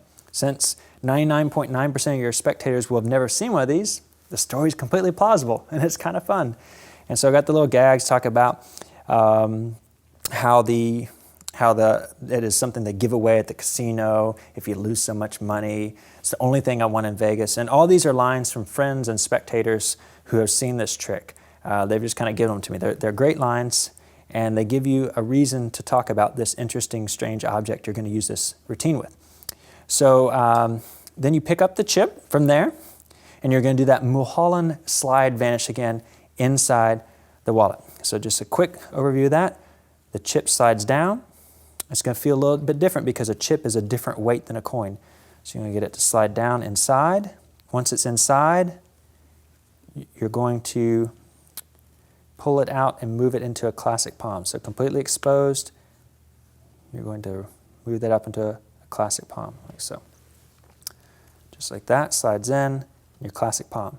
Now that is done at the same time as it slides in. Get ahead of myself there. As it slides in at the same time as the hand turns over, and there's a whole body motion to kill the bad angle. And I like to do this little magical gesture to show that it's gone. You may not like the magical gesture. You can just pull it out and point, then that the chip is gone, and show it empty. Now remember, you don't want to expose. You do have a chip here, but you can show around nice and clean. Nevertheless, you need to get that chip into classic palm. Talk about how you lose money in Vegas. Everybody loses money in Vegas. And then I make this little magical gesture, and that's my cover for doing the muscle pass. And do the muscle pass again. Remember, it doesn't have to be a good muscle pass, but chips like this, 14 grams, about half the weight of a silver dollar. So it doesn't take much momentum to shoot this chip very far. It doesn't take a very good muscle pass because it's so light. And plus, since we're not going up against gravity, your muscle pass can be halfway decent. So you're going to come across and shoot it in. Let's give this angle to the camera. Shoot the coin or the chip. Get that right? Shoot the chip. And just like that. Now that's under cover of this wave, so it should be like that, and the chip just reappears. Something else you can do to give more misdirection that it didn't come from your palm is when you swing to the front to display the chip to everybody, you can separate your hand a little more from the wallet. So it's actually, in reality, it's right here, it's this close, but when you come around, you can create more distance. So there's no way that that chip came from your hand all the way over here without you somehow throwing it. But under the misdirection and coming across, then you're nice and clean and empty. So I really like that little subtlety to show there's nowhere that chip could come from. Now they're probably curious about the chip. This has just been explained as a little satchel. It's not that important.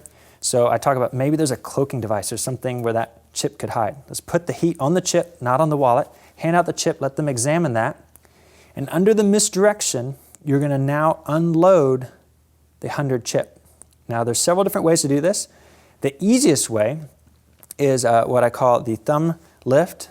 And let me go over that. When you set the wallet on your fingertips right here, you're going to stick your thumb in like this and lift up. And that little bit of gravity is going to allow the chip to fall out. Now, again, you're going to want to note the tips about how to break in the pocket here, how I teach the best ways to get the pocket nice and open so the chip will fall out easy.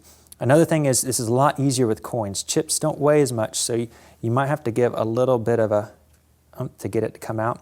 But you want that chip to land right into finger palm. So let's show that again. You lift up with your thumb. Your thumb reaches over in, lifts it up, and the chip falls into finger palm. And then you can set down the wallet right back on top of it, and you're clean. You're right back where you were. So under the misdirection of handing out the first poker chip, you do that, and there's several different ways now that you can get the chip into the wallet. So one way is you can slide it around and just drop it in like this. The other way is you can display that it's empty if you need to hand out the satchel for examination, which you'll steal this chip back, and then you can go to show, yep, it's empty, and do the load like we did with the dime. I think we explained that in the micro-macro routine.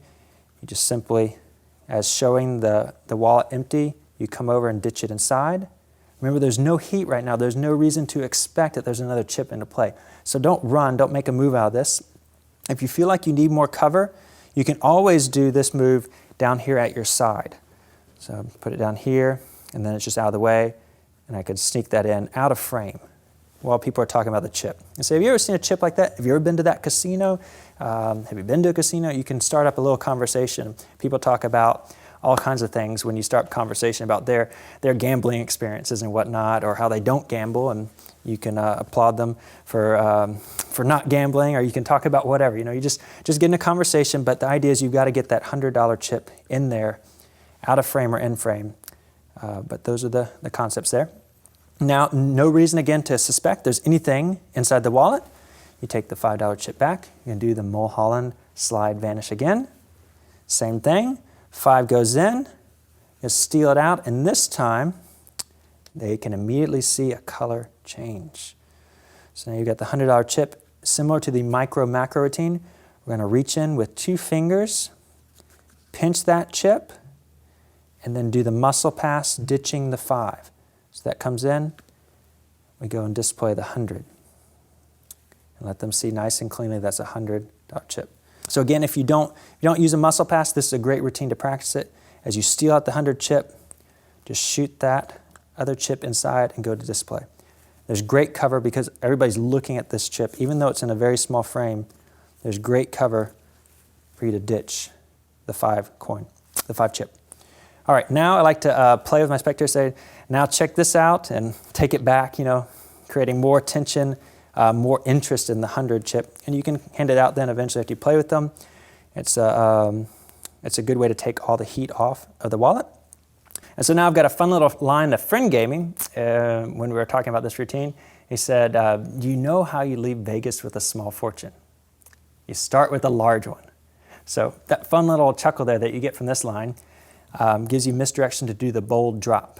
And once again, we're going to prepare the wallet by getting the back pocket open just a little bit. Or you can even adjust while placing the chip inside for a second, like that. It's just a casual motion, no reason to draw attention. You can push on the back, that opens up the pocket there while squeezing. You know how you leave Vegas with a small fortune? You start with a large one. And under that cover, you do the bold drop. So this is a pretty good position to be in, right there. And so now I'm simply, at the next beat, I'm going to come to clean this up, push the 100 chip in while lifting the wallet and dumping out the 5. Say, yep, that's a small fortune. So you're nice and clean. They clearly saw 100. If they've examined it, they've examined the 5. There's no way there's some kind of hypercolor ink from the 1980s on here. This guy does not change color. It's an impossible change, and there's nothing to see. Nice and clean. So you could end the routine right there. You could be done. That would be a great effect. You could pack this up and go on about the rest of your magic. But I love my final kicker ending, and let's go ahead and teach that. What you're going to do now is just a simple fake placement, and any kind of fake placement of a chip inside the wallet will work. If you want to load it in and kick it back into a clip that I talk about, I love clips like that. You can put it in, clip it, and you're clean. Maybe get in some kind of downs palm. But more than often, what I'll typically do is just use a classic palm, and I'll act like I'm dumping the coin in, so like that, and just make a really bold motion.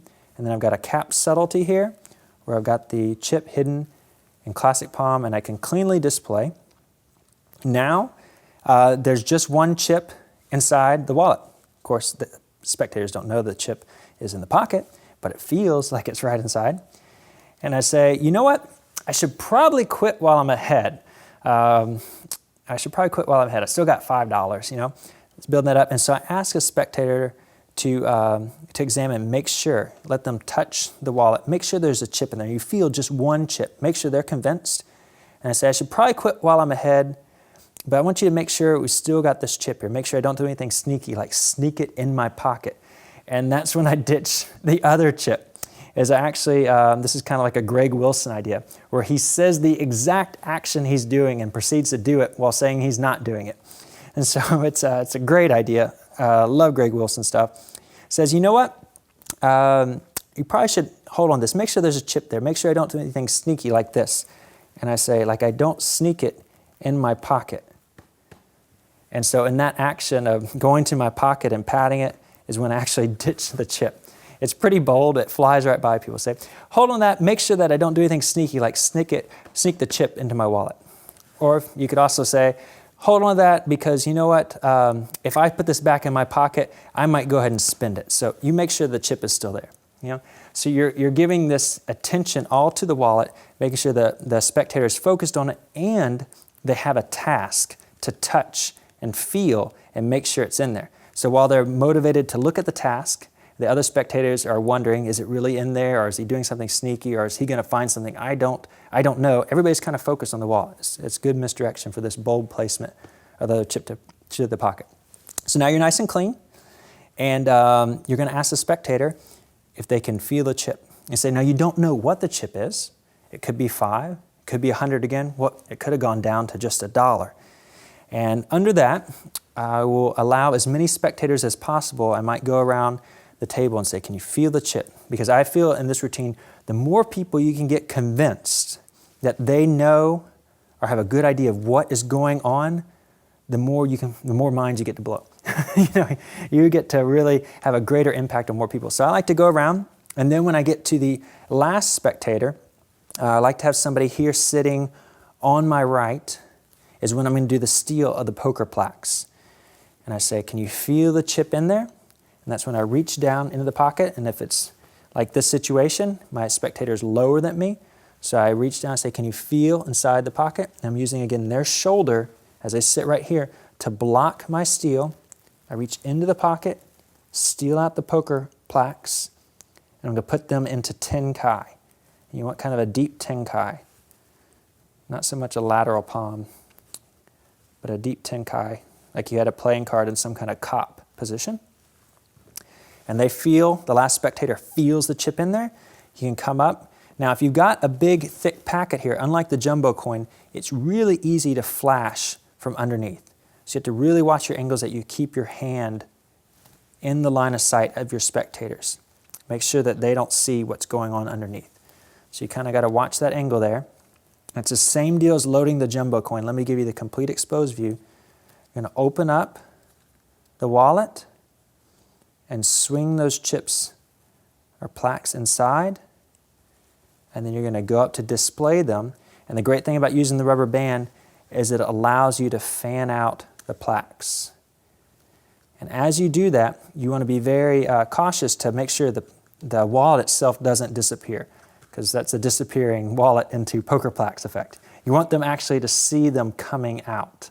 That's very important. And then make this nice fan by just putting pressure, and they'll fight against the rubber band. So this is what that looks like. And you notice the rubber band starts to fall off, and that's good. That's what you want. So you're going to just put pressure on them and get that rubber band to start sliding off the bottom, so that it eventually, the band is dumped inside the wallet. And as you start taking them off one at a time, the band will fall out. You can hand that out for examination. Snap, snap, make some noise, let them know these are the real deal. There's no hologram, no illusion. These aren't some kind of transformer toy. And then kick off the rubber band down in the wallet, let go of that, and then pass these out for examination. And you've got a really strong kicker ending that you can hand out to multiple members of the audience. Lots of people can be involved in this, and you can talk about different stories. And if you're silly like I am, you can do some manipulation, card shuffles and whatnot. Not sure if I exactly recommend that, but you can have fun with these guys if you're into the cardistry stuff. Not really my thing, but it's fun. There you go. Ooh. All right. Do a little fancy hot shot type stuff. Oh, there we go. Should have quit before I dropped them. But have fun with that. That's Chipsy. It's a pretty powerful routine. It's cool. People are saying, like, where did that come from? I didn't see that. I just felt that purse. I just felt inside that little satchel of his, there's no way those large chips are in there. Yeah, that magician guy. And it's a fun one to see your spectators react to. So have fun.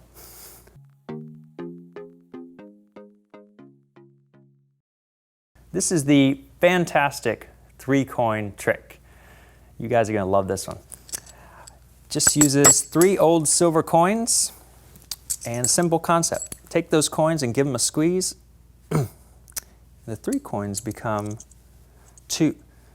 Well, that's not really fantastic. Tell you what, did anybody see where that coin went? Did it? No. You know, I tell you what, we can do it with just 2 coins. 2 coins, give a squeeze. You get 1 coin. That works pretty good. Actually, the last one, and there it is, it 2 goes. You see it right here up the sleeve, there's 1. Didn't see that there, did you? I keep a second one up this sleeve, that's 2. And of course there's 1 right over here. Behind the knee, there it is, yep. And there you have it. that's the 3-coin trick. Wait, now you guys want to see the fantastic 3-coin trick. Let me show you what really makes it fantastic. If I take a coin and give it a little squeeze, you'll see that it starts to get so small, impossibly small, it practically disappears. I'll do it for you again. Right here, give a squeeze. Next one gets so small that it's practically gone. Of course, this is what makes it so impressive. The coins don't go just anywhere. They actually travel right here, right back inside the purse. So that's 2 coins that traveled inside the purse. Watch the last one. You can see that there's no way for that coin to go inside. No way at all. So just give a squeeze, toss it up and across. And there it is, right inside. Impossible. 3 coins traveled right back inside the purse.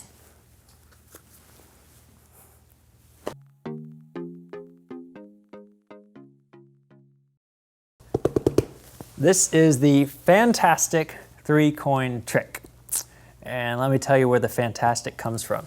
That is the mind of Doug Brewer. My friend Doug created the famous 3-coin trick. It's a coin purse routine, and I really, really love this trick. And Doug has graciously given me his blessing to use this and teach this to you guys. I hope that you'll check out some of his work. This is in his book called The Unexpected Visitor. He does a lot of restaurant magic, and it's some cool, mostly all coin routines that work for restaurant style work or walk around work. And Doug has a lot of other material out there you should check out as well. But this is one of my favorite tricks of his, and let's get into some of the handling. Before we get into the effect, let's talk about the setup. For the fantastic 3-coin trick, you're going to need your traveler coin wallet loaded with 3 coins, and then we're going to have a coin in the pocket. So as we talked about, Doug Brewer's effect, his thinking, with this effect you get both one ahead and one behind at the same time. And you'll see that pretty soon we're going to be doing a one behind coin effect, but we're always going to be one ahead because inside the wallet, completely unknown to the spectators, is a coin resting. Here we go. So what sets the fantastic 3-coin trick apart and Doug's thinking is that you're allowed via a coin purse to get both one ahead and one behind at the same time. So we're going to use the unique advantages of the traveler to help us do that really easy. So we're going to display 3 coins and talk about the fantastic 3-coin trick. And lots of times with my spectators, I like to say, hey, do you guys know why they call this the fantastic 3-coin trick? And sometimes you'll get sarcastic responses, but usually they'll say, because it uses 3 coins. And I say, that's exactly right.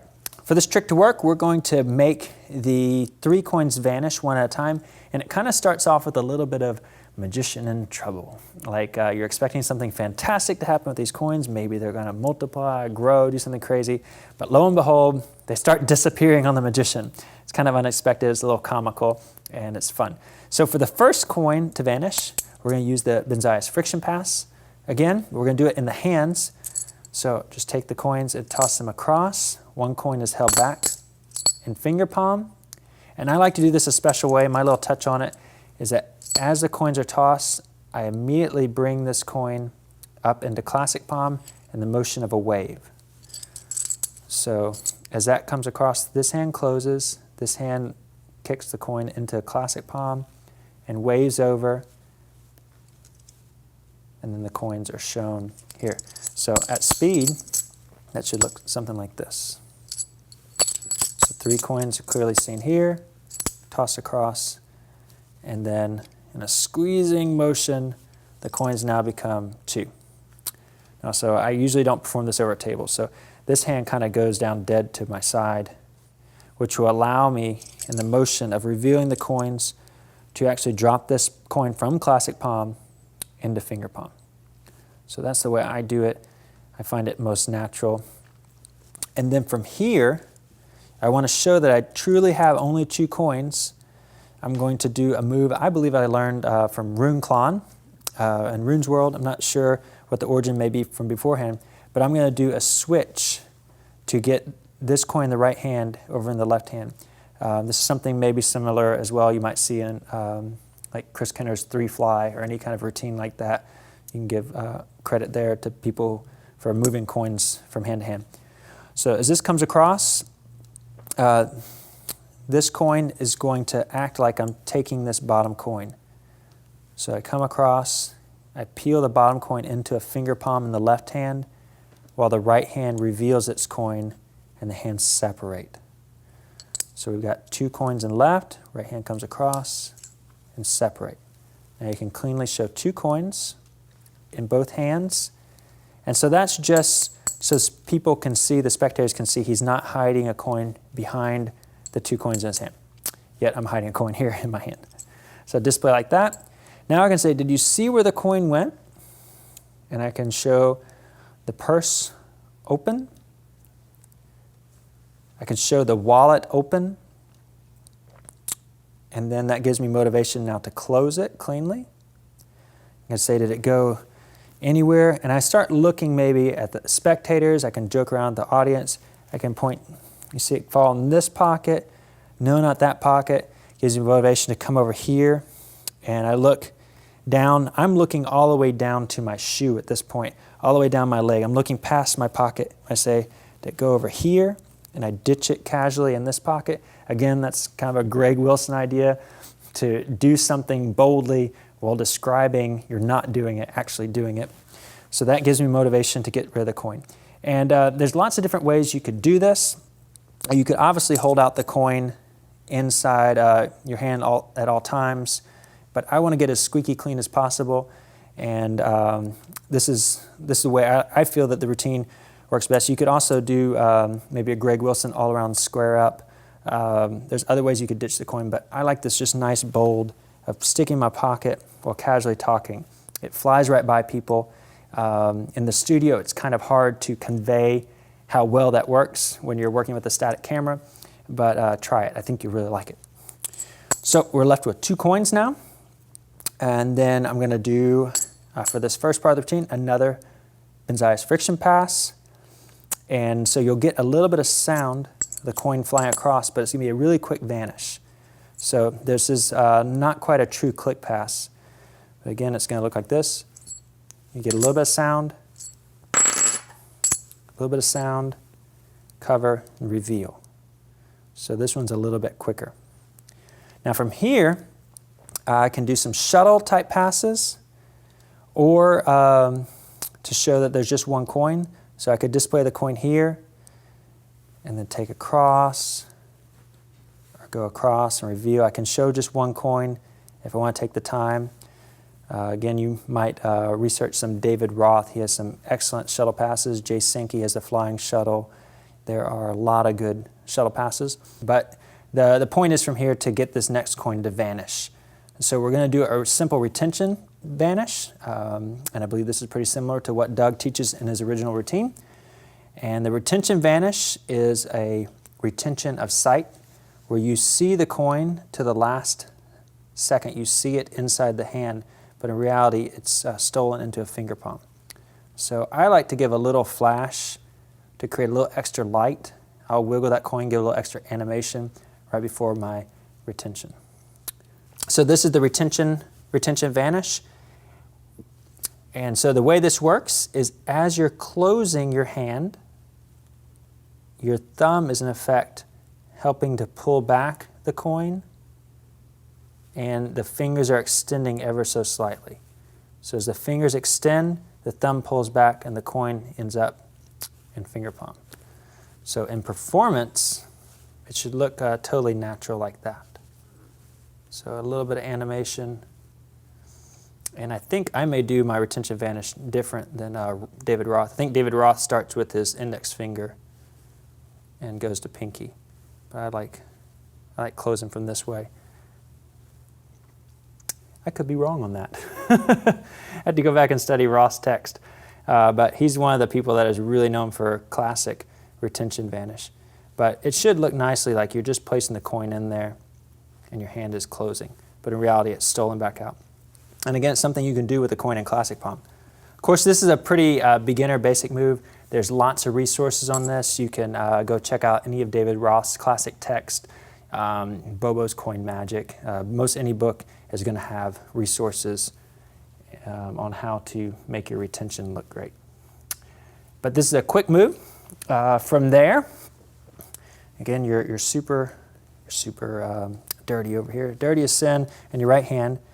You're going to show that coin gone, and you immediately go up the right sleeve and reveal the coin by pushing it to the fingertips, right behind the sleeve. A little subtlety, I like to try to grab the cloth on my sleeve to kind of make it very convincing it came from up the sleeve. I believe that's a Troy Hoosier idea to do some things like that. If not, I know a lot of magicians have done that. And I like to call a little attention there to the sleeve again, and that gives me motivation for having a little bit of a cramped hand because I've still got this coin in classic palm. And I keep this hand back there and say, oh, you didn't see that there, did you?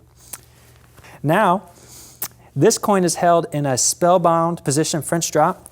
And as I'm calling attention to my sleeve, people are still looking here. It gives me motivation to drop my right hand down so this coin can land into finger palm. See down here at my side where it's out of the way. Now I'm going to do a spellbound change of sorts with two identical coins. So there'll be no change. It will fly right by past anybody. And what I do is I come over like I'm going to take this coin, but in reality, I reveal this coin from finger palm. So that's the move. Now I've got this coin right here. This is completely motivated because I'm going to reveal the next coin from my right sleeve. So as this comes across, let me give you the exposed view. I'm going to take this just like that. Now this hand is seen to be empty. Left hand is empty, so like that.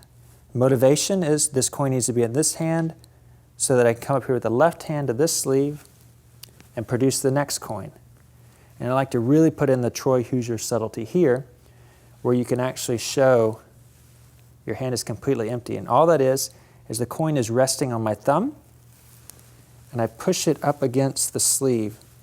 And it gives us nice motivation because this is the second coin revealed. I'm going to take a little more time. Besides, I mean, I've got two coins hidden in my hand, very dirty. I've got a little more time now to make a nice looking production. And I work that coin right off the sleeve, like so. Now I have two coins. And now you've got to get down to 3. So you can do several things here. One, you can do, again, a Mulholland slide. Use it as a clink pass. Mulholland slide, clink.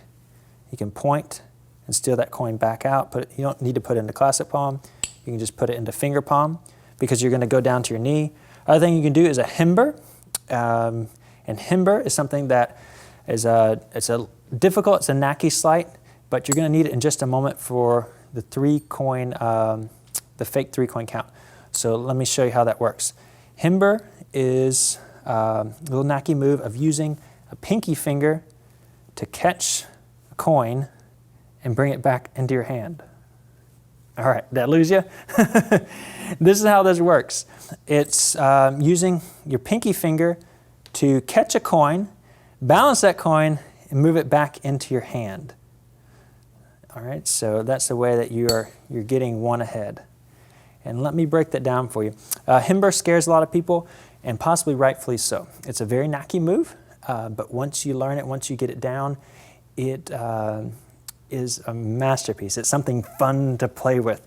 I think Jay Sankey joked about doing the Himber Vanish. Every time he does the move, he says a little prayer, and that you just hope that it will come back. But I've got a couple of little subtleties here that I think will help out. First off, use larger coins. The larger the coin, the easier it is to do Himber because there's more surface area to capture the coin on. Another thing is if you have your hand cupped just right and you practice your dropping the coin right into this target area, you'll minimize the possibility of missing the coin. The other thing is that it doesn't have to be all done with the right hand. Something that I've discovered is that you can use the left fingers to push the coin to where it needs to be. So say if you're off just a little bit, there's no way that's going to balance. You can use the left hand to put it in the right position. So this is Himber.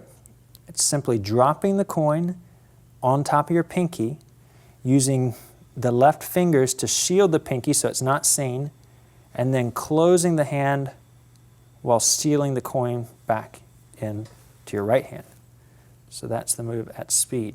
Now this is going to take a lot of practice, but I've devised a way that helps you learn Himber quicker. Not only can you use the left hands, and this is, I was showing this to somebody, and somebody said that possibly Homer Lewag has some work on this, that he does it by catching the coin in midair. I'm not sure about that, how much that is true, but something I do while watching television, or I used to do, don't have to do it so much, is I practice a one-handed Himber. Now, most of the time you miss this, but occasionally, if you practice not using the other hand, you will catch that coin right there on the pinky. Ta-da! What was that? Am I 1 for 20, 1 for 30? Okay, so by practicing trying to catch it without using the other fingers, it will actually strengthen your aim and help you be better at the Himber. So just practicing. 1 for 1. All right, who witnessed that? Who saw it? There it is. By practicing that, it actually improves your ability to catch the coin. And then, once you've improved the ability to catch the coin, there's a lot less work to do with the left hand, and it's a lot easier to, when you don't hit the coin just perfect, it's a lot easier to pull it back into your right hand. So that's something you need to practice a little bit, but I guarantee if you do that, just practicing the move unassisted, and you can just do this mindlessly while watching television or your favorite magic DVD, just practice this mindlessly, you'll eventually be a lot better at Himber. So now I've got to prove it that I can do it again. You guys going to cut me off? Are y'all still filming? That was close, right? Does that count? There it is. There it is. Ah, yeah. So just practice like that. And then it's a lot easier when you're doing the move and you don't hit it perfect. Once you get the feel for it, you understand the weight of the coin, what it feels like balancing it. It's a lot easier to do the move. I promise. I hope you enjoy that little tip. So back to the routine. So now that you've produced 2 coins, 1 from each sleeve, we've got to produce the 3rd coin. So if we use the Himber that we just discussed, you'll create a clink pass by dropping the coin from the right into the left, and you're going to steal that right hand coin right back into the right hand by closing. And so remember, you can use this hand as kind of a backstop to help you get the coin in. So here's the complete exposed view, like that. But we're going to steal the coin right back into the right hand. The other thing you can do, of course, is the Mulholland slide to create a clink pass. So let's do Himber. We steal this coin back into the right hand. The audience believes there are 2 coins in the closed left hand. Now I'm going to go to my knee. And so keeping this coin concealed, I go down and I'm going to do the same thing that I just did. I'm going to do the same thing I just did on the sleeve. This is completely exposed by hiding the coin behind my knee and try to grab a little bit of the pants material and pull the coin up. So again, this is from Himber. This coin is going to be in some kind of edgy grip or into a finger palm. I come down here, I reach to my knee, and I pretend to remove the coin from the knee. So what that looks like from the back side is the coin goes down. I'm holding it there with a finger. I can move it around wherever I want until I get to position, pinch a little bit of material, and work to remove that coin. Like somehow it was being pulled out of the cloth or magically like a magnet stuck behind my knee. Now what I like to do, a little subtlety here, is I produce the coin right here. So I want the audience's eyes to track the coin by flipping it up in the air across my body to here. It's just a little flourish, but I think it kind of reconvinces the audience that yes, there's still coins here. So they're seeing this one produce, and here's the flip across into the hand. So now that's the fantastic 3-coin trick, or so they think. It's a good complete trick. You could stop right there, but I think that it's great to go with Doug's original idea. And here you're going to do a false count of these 2 coins and convince the audience that there are 3, so that we can go into some more advantages of using the traveler in this brilliant routine. So now we're going to grab the coins. The audience believes there's 3, and we're going to do a false count using Himber. So that is 1 coin drops, 2nd coin drops to Himber, is pulled back into the right hand, and immediately dropped a 3rd time. So you see 3 coins. So let's give you a complete exposed view of what that looks like. From the back side, we dropped 1 coin, drop 2 coin into Himber. That coin is stole back in, flipped around using the thumb, and counted in the same exact manner. So you want to have a good pace with this. So in real time, it looks something like 1, 2, 3. 1, 2, not that one. 1, 2, 3. So that's a traditional false count using Himber. And so you just want to practice that move over and over again of getting the coin back into the right hand and immediately tossing it over. And so that's something you can just do mindlessly.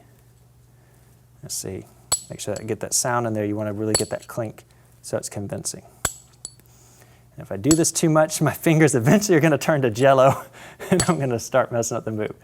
But I think you guys get the idea. Okay, so that's the Himber. But of course, at this point in the routine, you've convincingly showed 3 coins.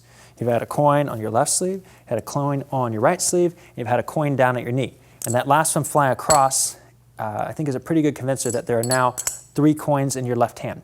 So if you can't do Himber, it's okay. I think that you can still get away with it. It's just an extra convincer to say at this point, and that is the 3 coin trick. And then you're showing off the 1, 2, 3 coins. So now that you've done your Himber count, hopefully you practiced hard, you've learned that. If not, that's okay. Still have fun. Enjoy this routine. You're going to convincingly show the spectators why this is the fantastic 3-coin trick. And this was just the 3-coin trick. Now it's the fantastic 3-coin trick. So we are going to set them up for a surprise ending by saying we're going to do something even more amazing, something that's hands-off, coins to impossible location. So you've only got 2 coins in your hand. The spectators believe there are 3. You're going to do a Richard Sanders move where you reach over and you pick up a coin and display it. The spectators see it and just at the fingertips, so they should just see a small amount of the coin. That leaves only 1 coin in the hand. And after you display that coin, you come back, and in the motion of tapping, like you're tapping the coins here, you're going to lay down that coin and tap those 2 coins together, and notice you get the same exact sound. Sounds like that, sounds like that. So at speed, you show the coin, you tap it, and you're convincing the spectators you have a coin right here. In reality, there is nothing. All right, so from here, back across. Of course, you want to keep your hand on a tilted plane so the spectators can't see in this hand. But you're going to take 1 coin, show 2. Now you make your convincing gesture, and I like to kind of set up a little bit like I'm making it really small, like somehow maybe the coin is falling down inside the traveler, just a little bit. Now you've got 2 coins, and you're squeaky clean. Now you're going to do a placement, which is moving the coin into downs palm, which is just an old, I guess, stage manipulator move that probably goes back to T. Nelson Downs. I believe I learned this move from Jeff McBride. You're going to come across with 1 coin, place it in this hand. It's also very similar, I should note, to a David Roth edge grip, but we're going to go into downs palm, not edge grip. Place the coin convincingly into your left hand. As you close your fingers, the right hand steals the coin back out into downs palm, puts the fingers back, and closes. So let's get a good exposed view for that. So the idea is you're going to place the coin into the left palm. In one motion, the right fingers steal the coin back into downs palm. These fingers go back, left fingers close. I'm going to take this coin, use it as a magic wand, so that this hand is complete natural position. And this is straight T. Nelson Downs, David Roth, edge palm kind of work. You can clearly show your right hand is empty even though it's hiding a coin. Use the magic wand to give it a little wave. Cause the next coin to get impossibly small and toss it towards the purse. So from there, again, let's see, like this, place it here, give it a little wave, toss to the purse. Now I'm in a really clean position because I can show clearly 1 coin, 2 empty hands. And I say, this is what makes the routine fantastic. The right hand coin drops in the left hand. I can show that, a little bit of misdirection as I come down and drop this coin into finger palm. And then you're going to do the scoop at under move where you come in front of the traveler and you're going to just add the coin underneath, just like that. So it's all in one motion. The audience should not see that you just add that underneath. Now the situation, if you remember, we have a coin in the pocket, we have a coin underneath, and if you so like, you can, at this point, you can show that there's nothing using like a matrix style move, but I think that's running, you're not being chased.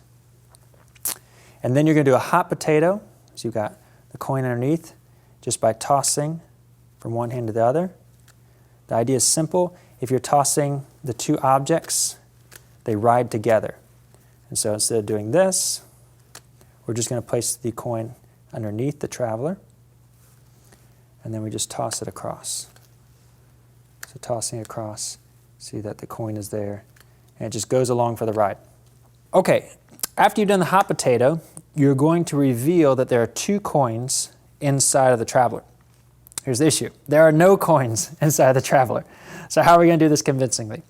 What you'll do is, keeping this coin that was under the wallet, you're going to keep it in finger palm, and you're going to open it up. Don't display it like this, but open it up just enough so they can't see inside. And then you're going to dump the supposed contents back into your hand, and it looks like this. So what is actually happening is, as the wallet is dumping open, that coin is falling out. So here's the complete exposed. The coin falls out, and then I'm adding some motion, some animation to the coin so they look like they come from inside. So there's nothing. One coin is added on top of the other. It makes a little jingle. That's great. And then they're kicked out. So at speed, you're going to get the illusion that I'm just pouring the coins back into my hand. And I can reveal there's nothing.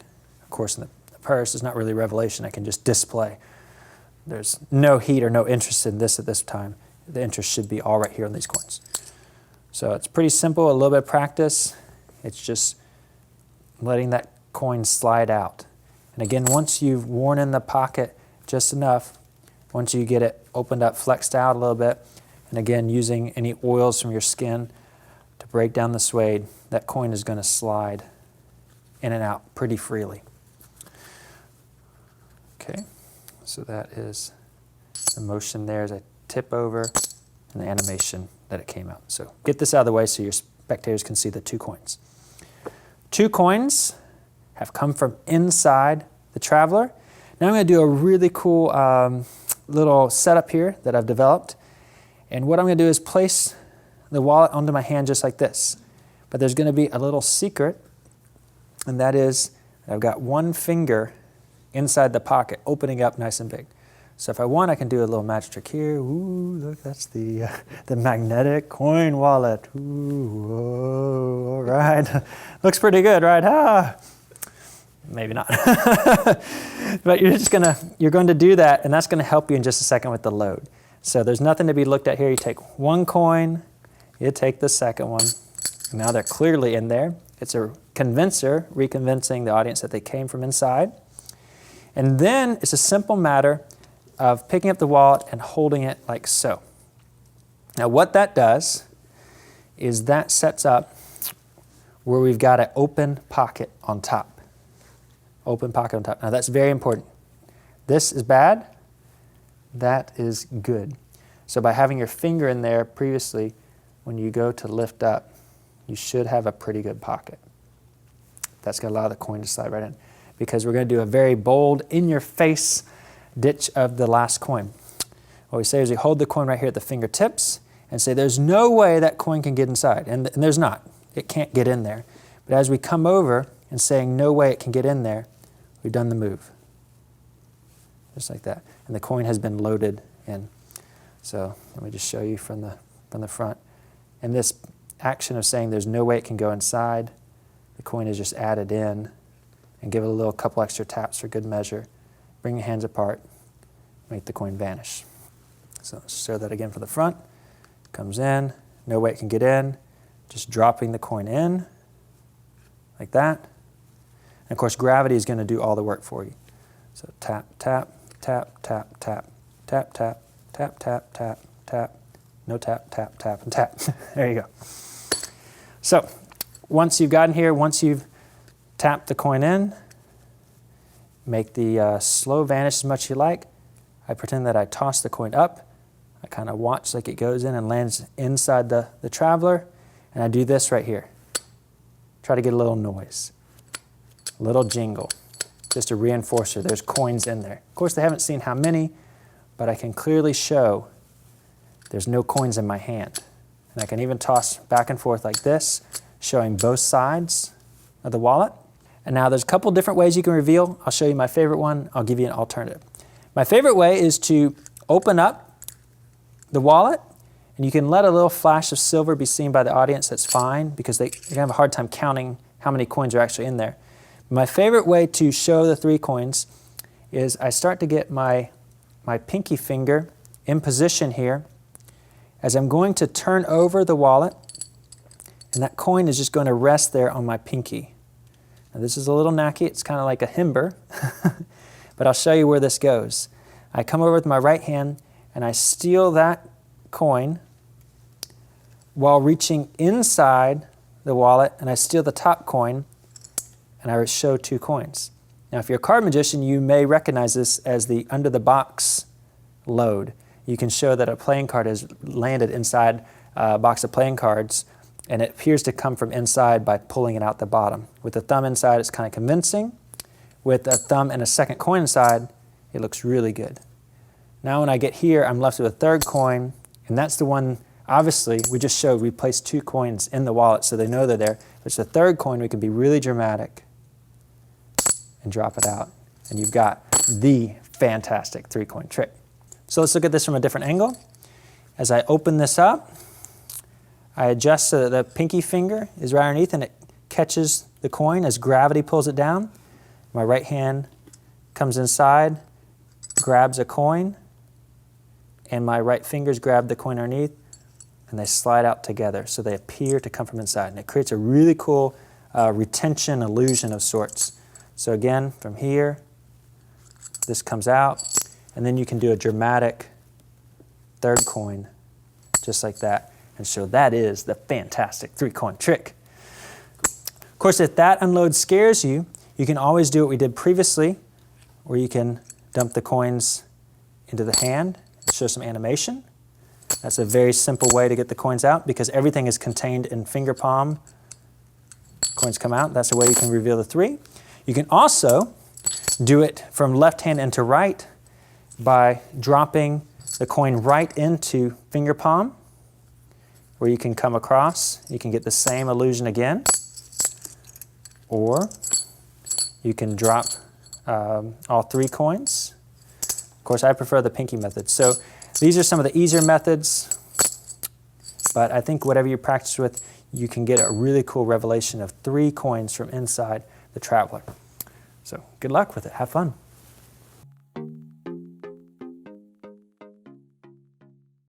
This is the advanced sleights and troubleshooting section of the video. We are going to go over some of the sleights we've already seen a little more in depth, but also I'm going to give you a handful, more than a handful, a couple dozen or so sleights that I've developed over the many years of carrying this wallet every single day. And I'm going to give you some ideas, some tips. Many of these sleights are already in literature. I'm just going to show how well they work with the wallet. And if you have further questions, consult your copy of Bobo's Modern Coin Magic. Go find some of the Richard Kaufman, David Roth books and coin magic books. You can find a lot of great literature already in print on many of these sleights. But I'm going to try to give you some of the troubleshooting. I'm going to try to break some of the sleights down and help you out as much as possible in this video to get you going on your way with the magic. So let's dive in.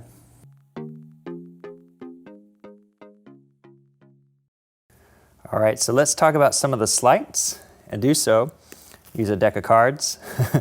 I'm not a card magician so much, but I do know a few moves, and I know that this is called Mechanic's Grip. Many of you may recognize that. And that's going to be the basis point for some of our sleights. What you're going to want to do is place your traveler wallet, what would be in the approximate front of the mechanics grip. That's going to be, for the most part, that's going to be where we hold the wallet for most of the slides. It's going to kind of sit high up here, resting a lot on the index finger, thumb, and middle finger.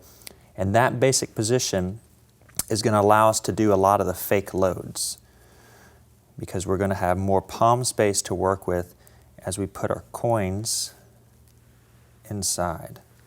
And that's the idea. The coins have to find their way inside the hidden pocket. If you've got the wallet too far back, the coin is not going to have its space. It's going to fall out of the palm.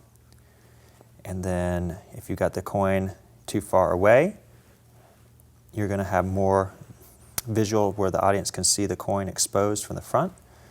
But if you have it up kind of in a high mechanics style grip, then you're going to have the most cover, so that I've got the fleshy part of the palm blocking my bad angles to the left, and then I've got my fingers here to help a little more cover from my right. And so there I've got pretty good angles once I've got a coin into my palm.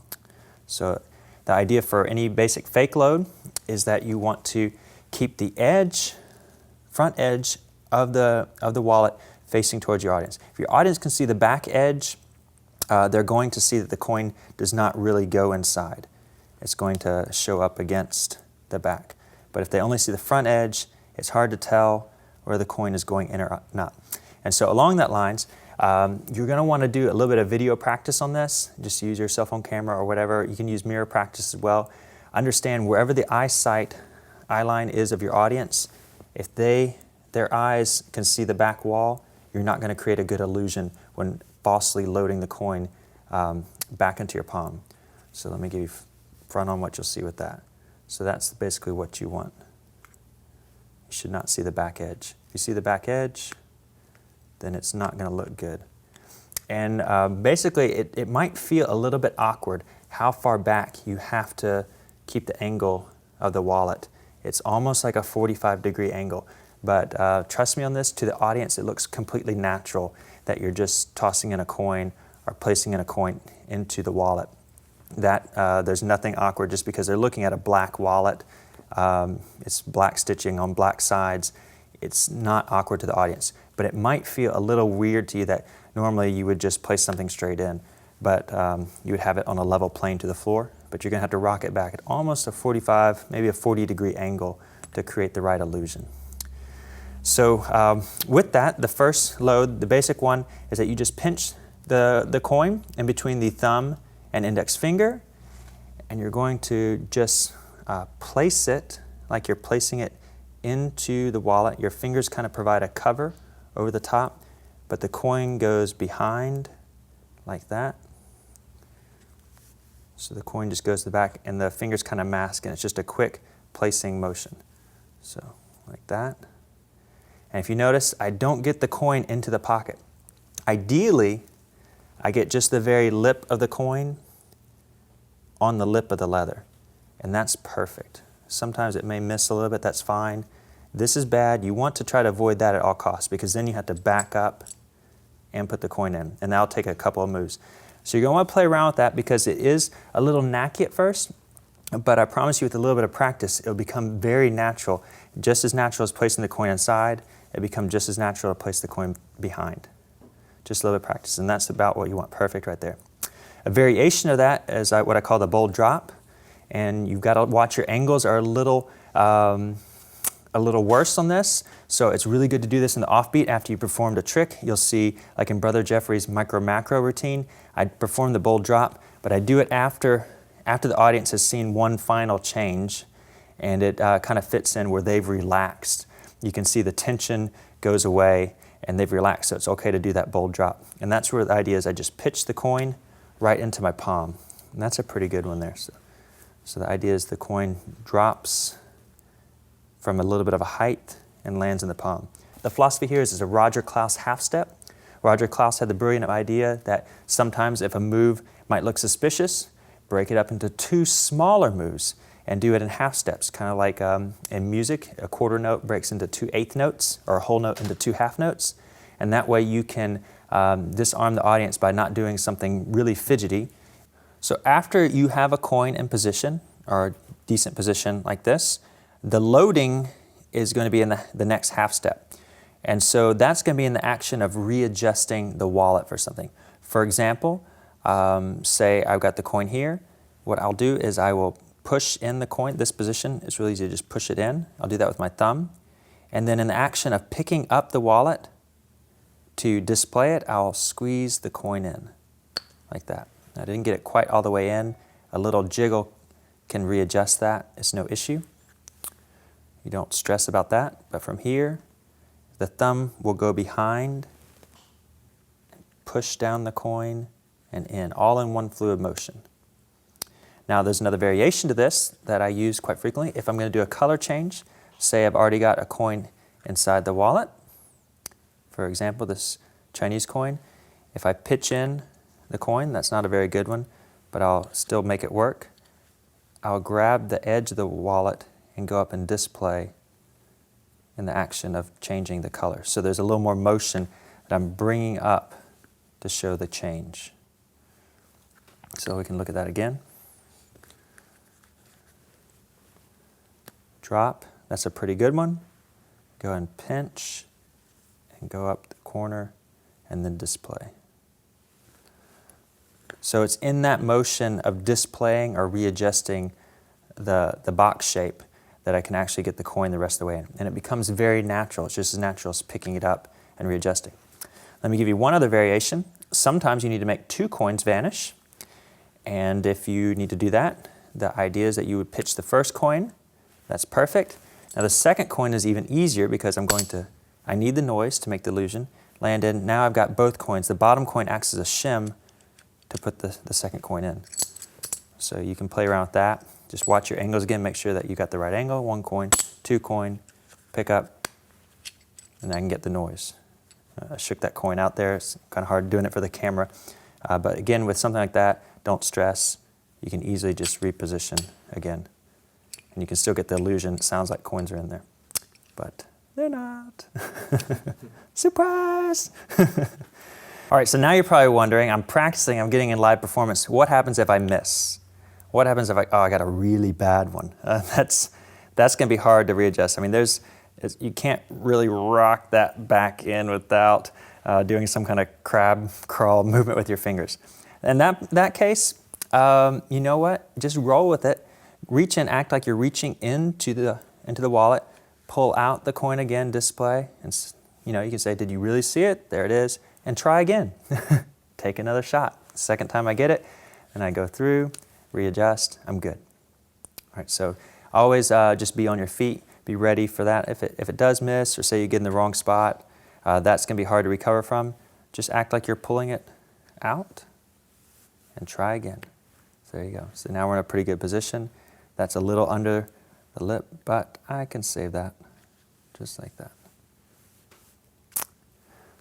So let's see, in real time, just face onto the camera, it can look something like that. Push it in, done. All right. Of course, you'll want to have your proper storyline going on, but this is just real time, the move. And there, so we're good. So in real time, the place looks like that. I'll be there, and then in the next movement, I just readjust. In real time, the bold drop looks like that. And then as I talk or whatever, I come back later, and I'm good. So it should be that fast in performance. It's going to take you a little while to get there, but I know you can do it. It's just simple as tossing the coin, readjust.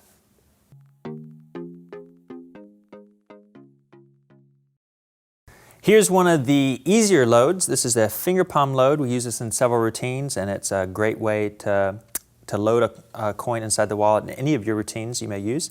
Idea is if you're holding out a coin, you made it vanish, it's in finger palm. As you show the wallet empty, you're going to swing it under your hand and drop the coin in as you display nothing to hide. This is kind of just a universal symbol for don't shoot. I've got nothing in my hands, there's nothing going on. And under that guise of showing that, you just drop the coin in. So at real time, it's like that. And this should be done kind of as you're casually talking to the spectators, saying, you can see the purse is empty, I don't have anything to put in there, nothing going on, and it fits nicely in any routine. After the spectator's examined You can let them see it, they see it. You say nothing in there. I use this little open kind of gesture. You can dump. The hands feel pretty free and open, and then just drop it in. So obviously this works with different size coins and everything. One thing I do want to go over with this move is you want to stay away from any kind of crossing over the opening. So at first I thought maybe there's ways you could ditch things, and it's possible, but with this move you want to be as free and open as possible. You don't want it to look like it gets caught up or is ever really under the shadow of your hand. And so with that, just make sure it's a free move and it's kind of all in one motion that the coin is dropped inside. So that should give a good look. Whoa, drop. All right, there we go.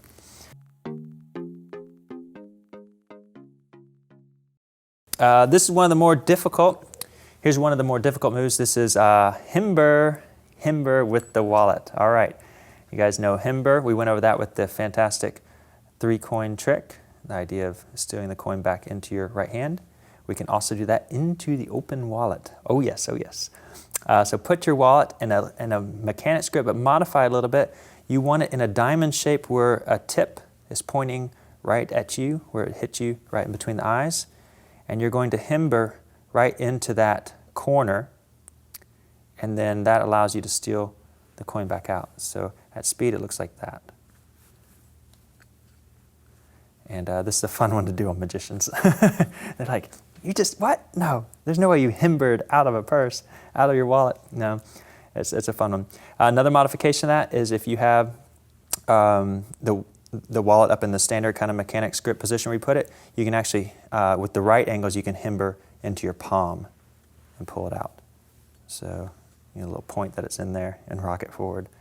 You do a little just kind of slidini feel, you know, shake the purse, make it act like there's really a coin in there. Little subtleties you can do in performance. Don't forget those kind of things. You've got to believe that the coin is in there as well for the audience to be convinced.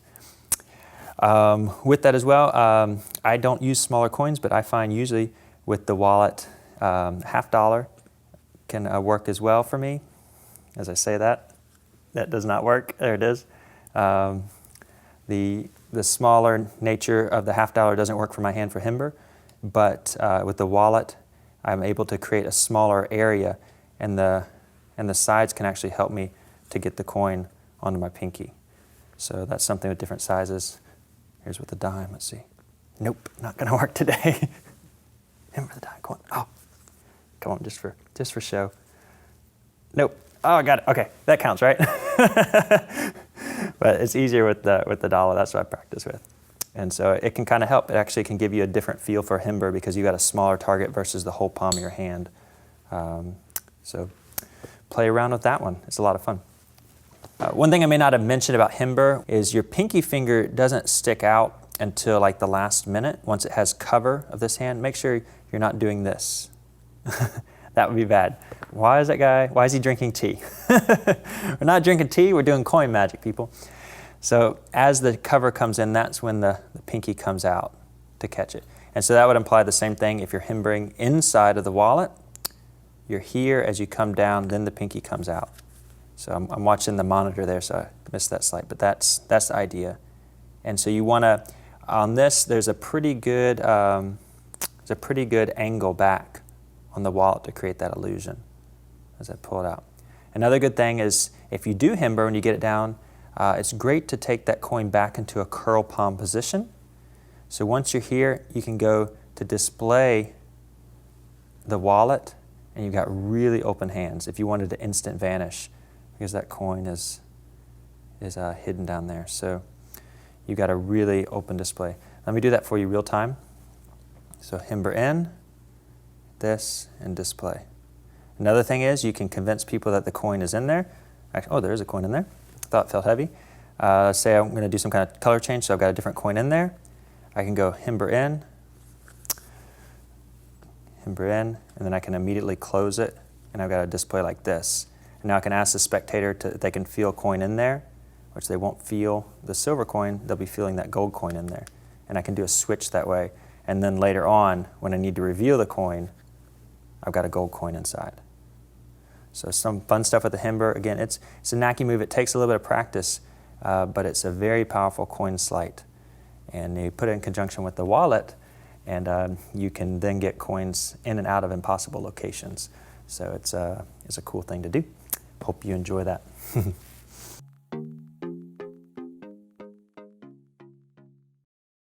Okay, so in the Fantastic 3-coin trick, one of the cool loads I do is the tap in. And so you have your pocket exposed, and that's when you tap the coin and just drop it in the pocket and tap a few more times, tap, tap. It can't go in, there's no way. And the spectators feel that the coin is in your hand, but it vanishes. Bam, bam, bam. So let's go over real quickly again how you get the pocket open like that. When the wallet is on your palm, you stick your middle finger into the pocket so it's opened up nice and wide. And then you have it there. And then as you reposition, you can do this one-handed, but I find sometimes you gotta be a little slower, more cautious. So I just reach over and place it here like that. I don't think that's too awkward, but it can be done one-handed, but you've got to worry about the pocket closing. You want that to be nice and free and open, because if the pocket's not open, the move doesn't work. I have extra. You got to make sure that pocket's open. So just simple as showing the coin openly displayed. This is a very natural way to hold a coin. Tap. You come over, and a little bit of pressure with your thumb will break the coin off the rest of your fingers. Drops in the same motion of tapping. This is a fooler. This is a great illusion. So like that. And if you're wanting to get it right back out, dump the coin, and then keep going. So you can just tap, tap it in. And then once the coin's inside, you've shown it vanished. It's a simple manner of just dropping the wallet into your open fingertips. And now occasionally, let me just say, if you don't have the pocket opened up, or if your pocket is not broke in, the coin could find itself in this position. That should be pretty good. Your angle should be pretty good. Just shake it in there. Now it's in, and you're free to display. You can do that hot potato, but you can actually show the underside because you're completely clean. Always keep the pocket facing back towards you. Don't ever toss like this. The coin can come out. Make sure that you keep the pocket on this plane versus a projectile of the coin. I like that. That'd be bad. So hope you enjoy that over the top, tap, tap, tap it in load.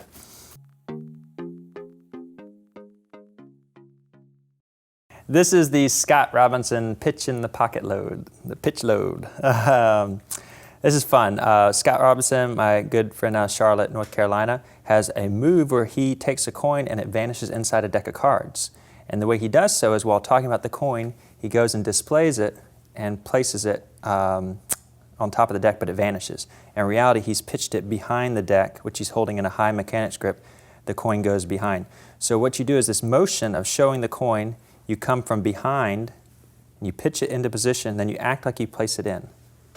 But nothing goes inside because the coin's back here. This completely flies by the audience with a good shiny silver coin because you really don't see this. So it's over and up. So it's this display, going to display the coin right here. I go to place it in, but in reality it's here. Now you're in a position for your half move that we already talked about. You just place the coin in as you reposition. Okay? Where would you use this? In any routine that you need to act like you're placing the coin inside the wallet. This is just, it's a display, it's a natural way. It's like Slidini would always hold up the coin and you'd never know if it was there or not. Slidini is in his action. So you're just in this display of you're showing the coin to this side of the audience. You come around, you place it in. It's just kind of one of those, here's the coin here, here's the coin here, and I place it in there. And so it's just a good display. And you could use this in other routines. You could probably use this in the micro-macro routine as you change out the coin instead of the bold drop. You could use this in your own routines anytime you need to make a coin vanish. So it's a fun move to do.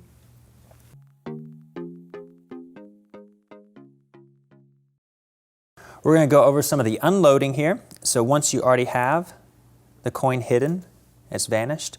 There's several different techniques, and I'm sure you'll invent some more along the way that you can unload the coin. One of the easy ones is what I call the thumb unload, and if I'm in this position, I simply place the thumb inside the wallet and I lift up on the front wall, and that causes the coin to fall out right into finger palm. Then I can set it back down. Cool thing about this is you're here, you've then got the coin underneath. You can do hot potato, and then you can hand out the wallet for examination, and there's nothing there. So that's the thumb unload. I'll do that for you at least one more time here, just to make sure you got it. The coin is already inside. We established there's a coin in there, but we don't, maybe the audience has felt the coin in there. We've got to convincingly get it out. The thumb goes in, pushes up, and just in this rocking motion, there's nothing to see here. The hand should cover that coin sliding out, and it places back. And so it can just be in casual conversation.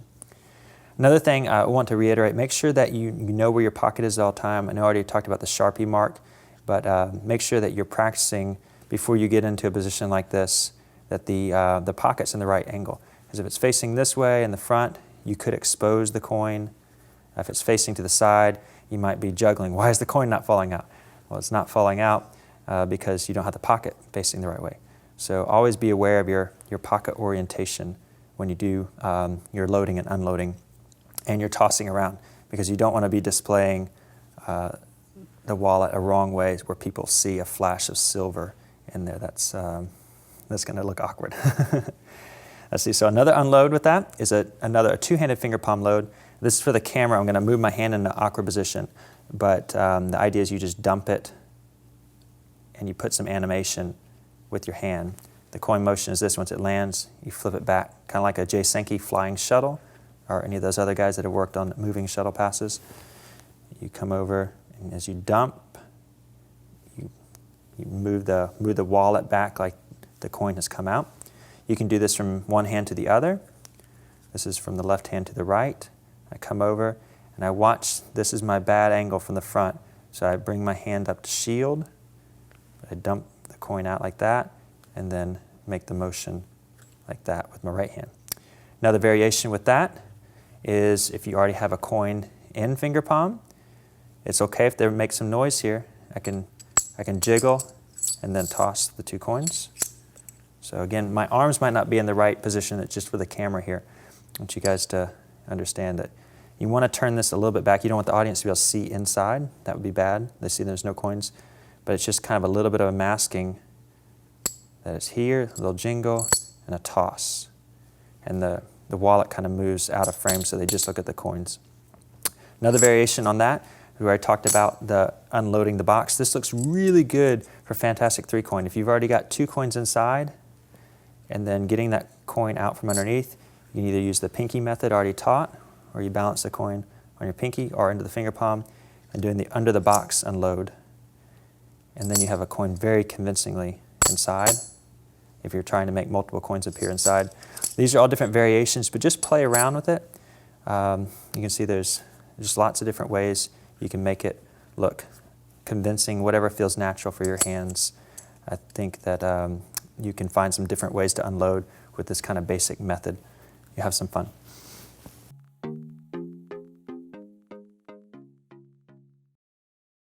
So the wallet works really good for the strike vanish. It's got a large footprint. You may want to experiment if you do the David Williamson strike vanish. The idea of just hitting the coin, making it disappear. Then you're clean. Of course, you're here.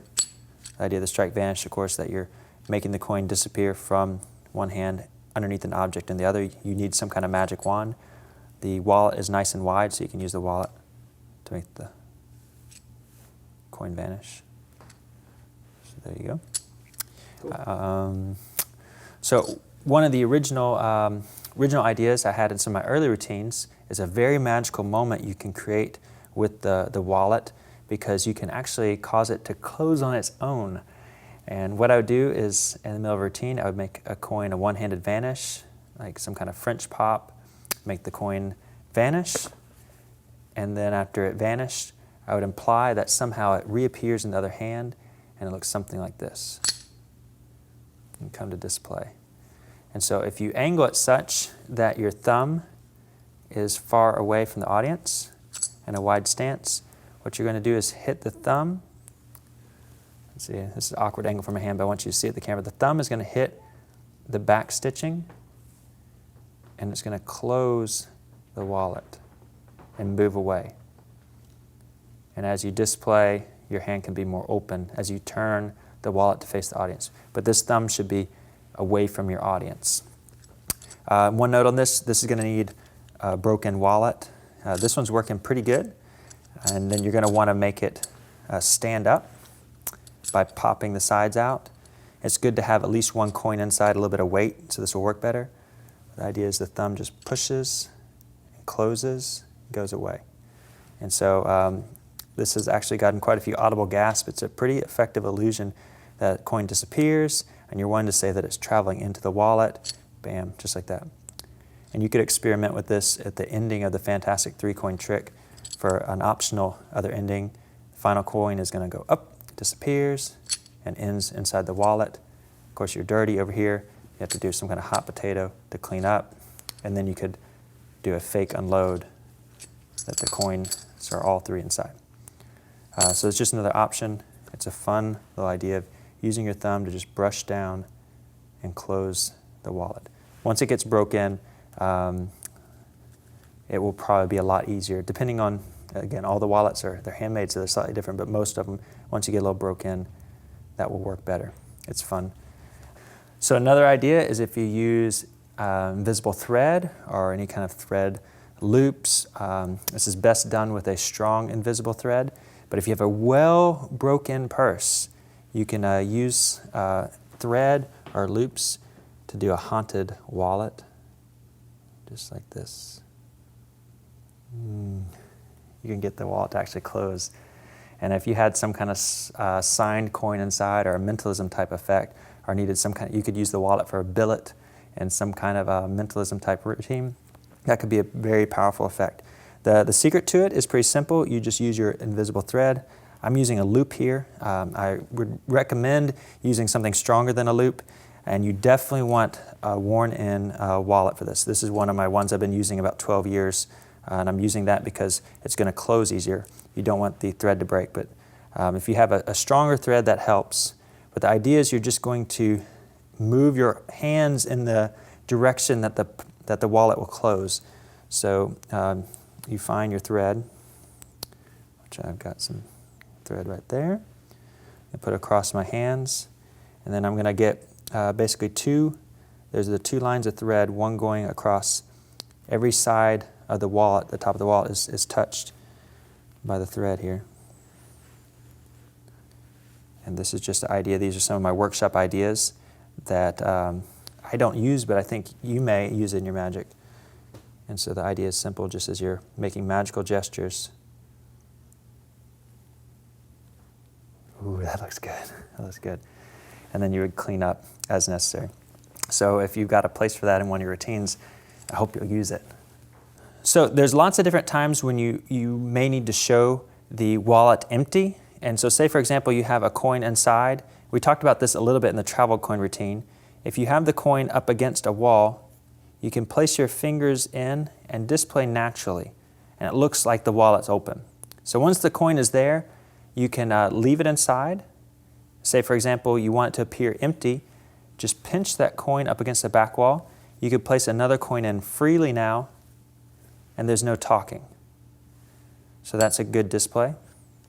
Until you drop the coin, there should be no sound. Another thing we may have mentioned just briefly in passing, once the coin is here and you need the wallet to be empty, you can work the coin out into a classic palm or finger palm. From here, let me try to do it for the camera, you can rotate it and pinch it up against the back wall. And that's just in this motion. The coin will actually flip on and you pinch. And now you are completely free, and this could be stolen back into a finger palm. So you can actually unload. As well, you could work the coin into your sleeve. That will take a little bit of practice with a coat sleeve. But from there, you can easily work the coin out. Again, let me try to do that for you. In slow motion, the coin flips over, and you have it pinched from behind where the audience can't see. Another thing is when you have the coin pinched inside like this, you can create a delayed illusion that this coin, so say if this coin is unknown to the audience, it's inside the wallet, You could place another coin in front, and the coins can't talk. By allowing the coins to be up on the edge, you could make the sound illusion that a coin has appeared inside. So that may look like this. The coin is held out. Another coin is placed in onto the floor without them talking. I'm trying to do this with a camera. But this coin can rest up against a wall, and the coin appears inside with a little bit of noise. So these are just a lot of little tips and tricks, some things. This is stuff when you need things to happen in your routine, or you're playing around with my routines and you want something different to happen, a magical effect that fits your style. These are some tips you can use.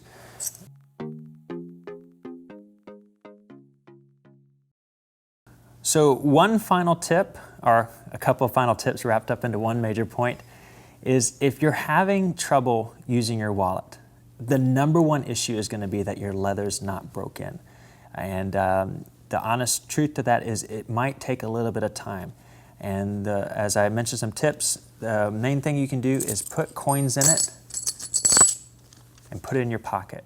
Make sure you've got it, it's moving, that the traveler is traveling with you every single day, that it's going with you, that the motion of your body is working to break down the leather to make it soft. You want it to be broken and personal.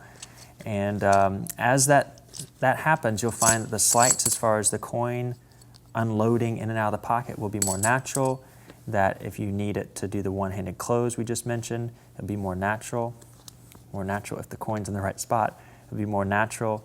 Everything about the wallet will work better the more you use it, the more it becomes your own. So I hope that, that you'll develop some routines. I hope to see your routines in the future. And I just look forward to great things happening as you discover the Traveler Coin Wallet and perform great magic. So that about wraps it up. That's almost everything I could fit into this concise video that I know about the Traveler Coin Wallet. It's something that I've used to entertain thousands and thousands of people, and I hope that it will treat you just as well. I want to thank everybody at Murphy's Magic for believing in this project, for putting in the hard hours and answering all my many, many emails about what it would take to bring this product to you guys.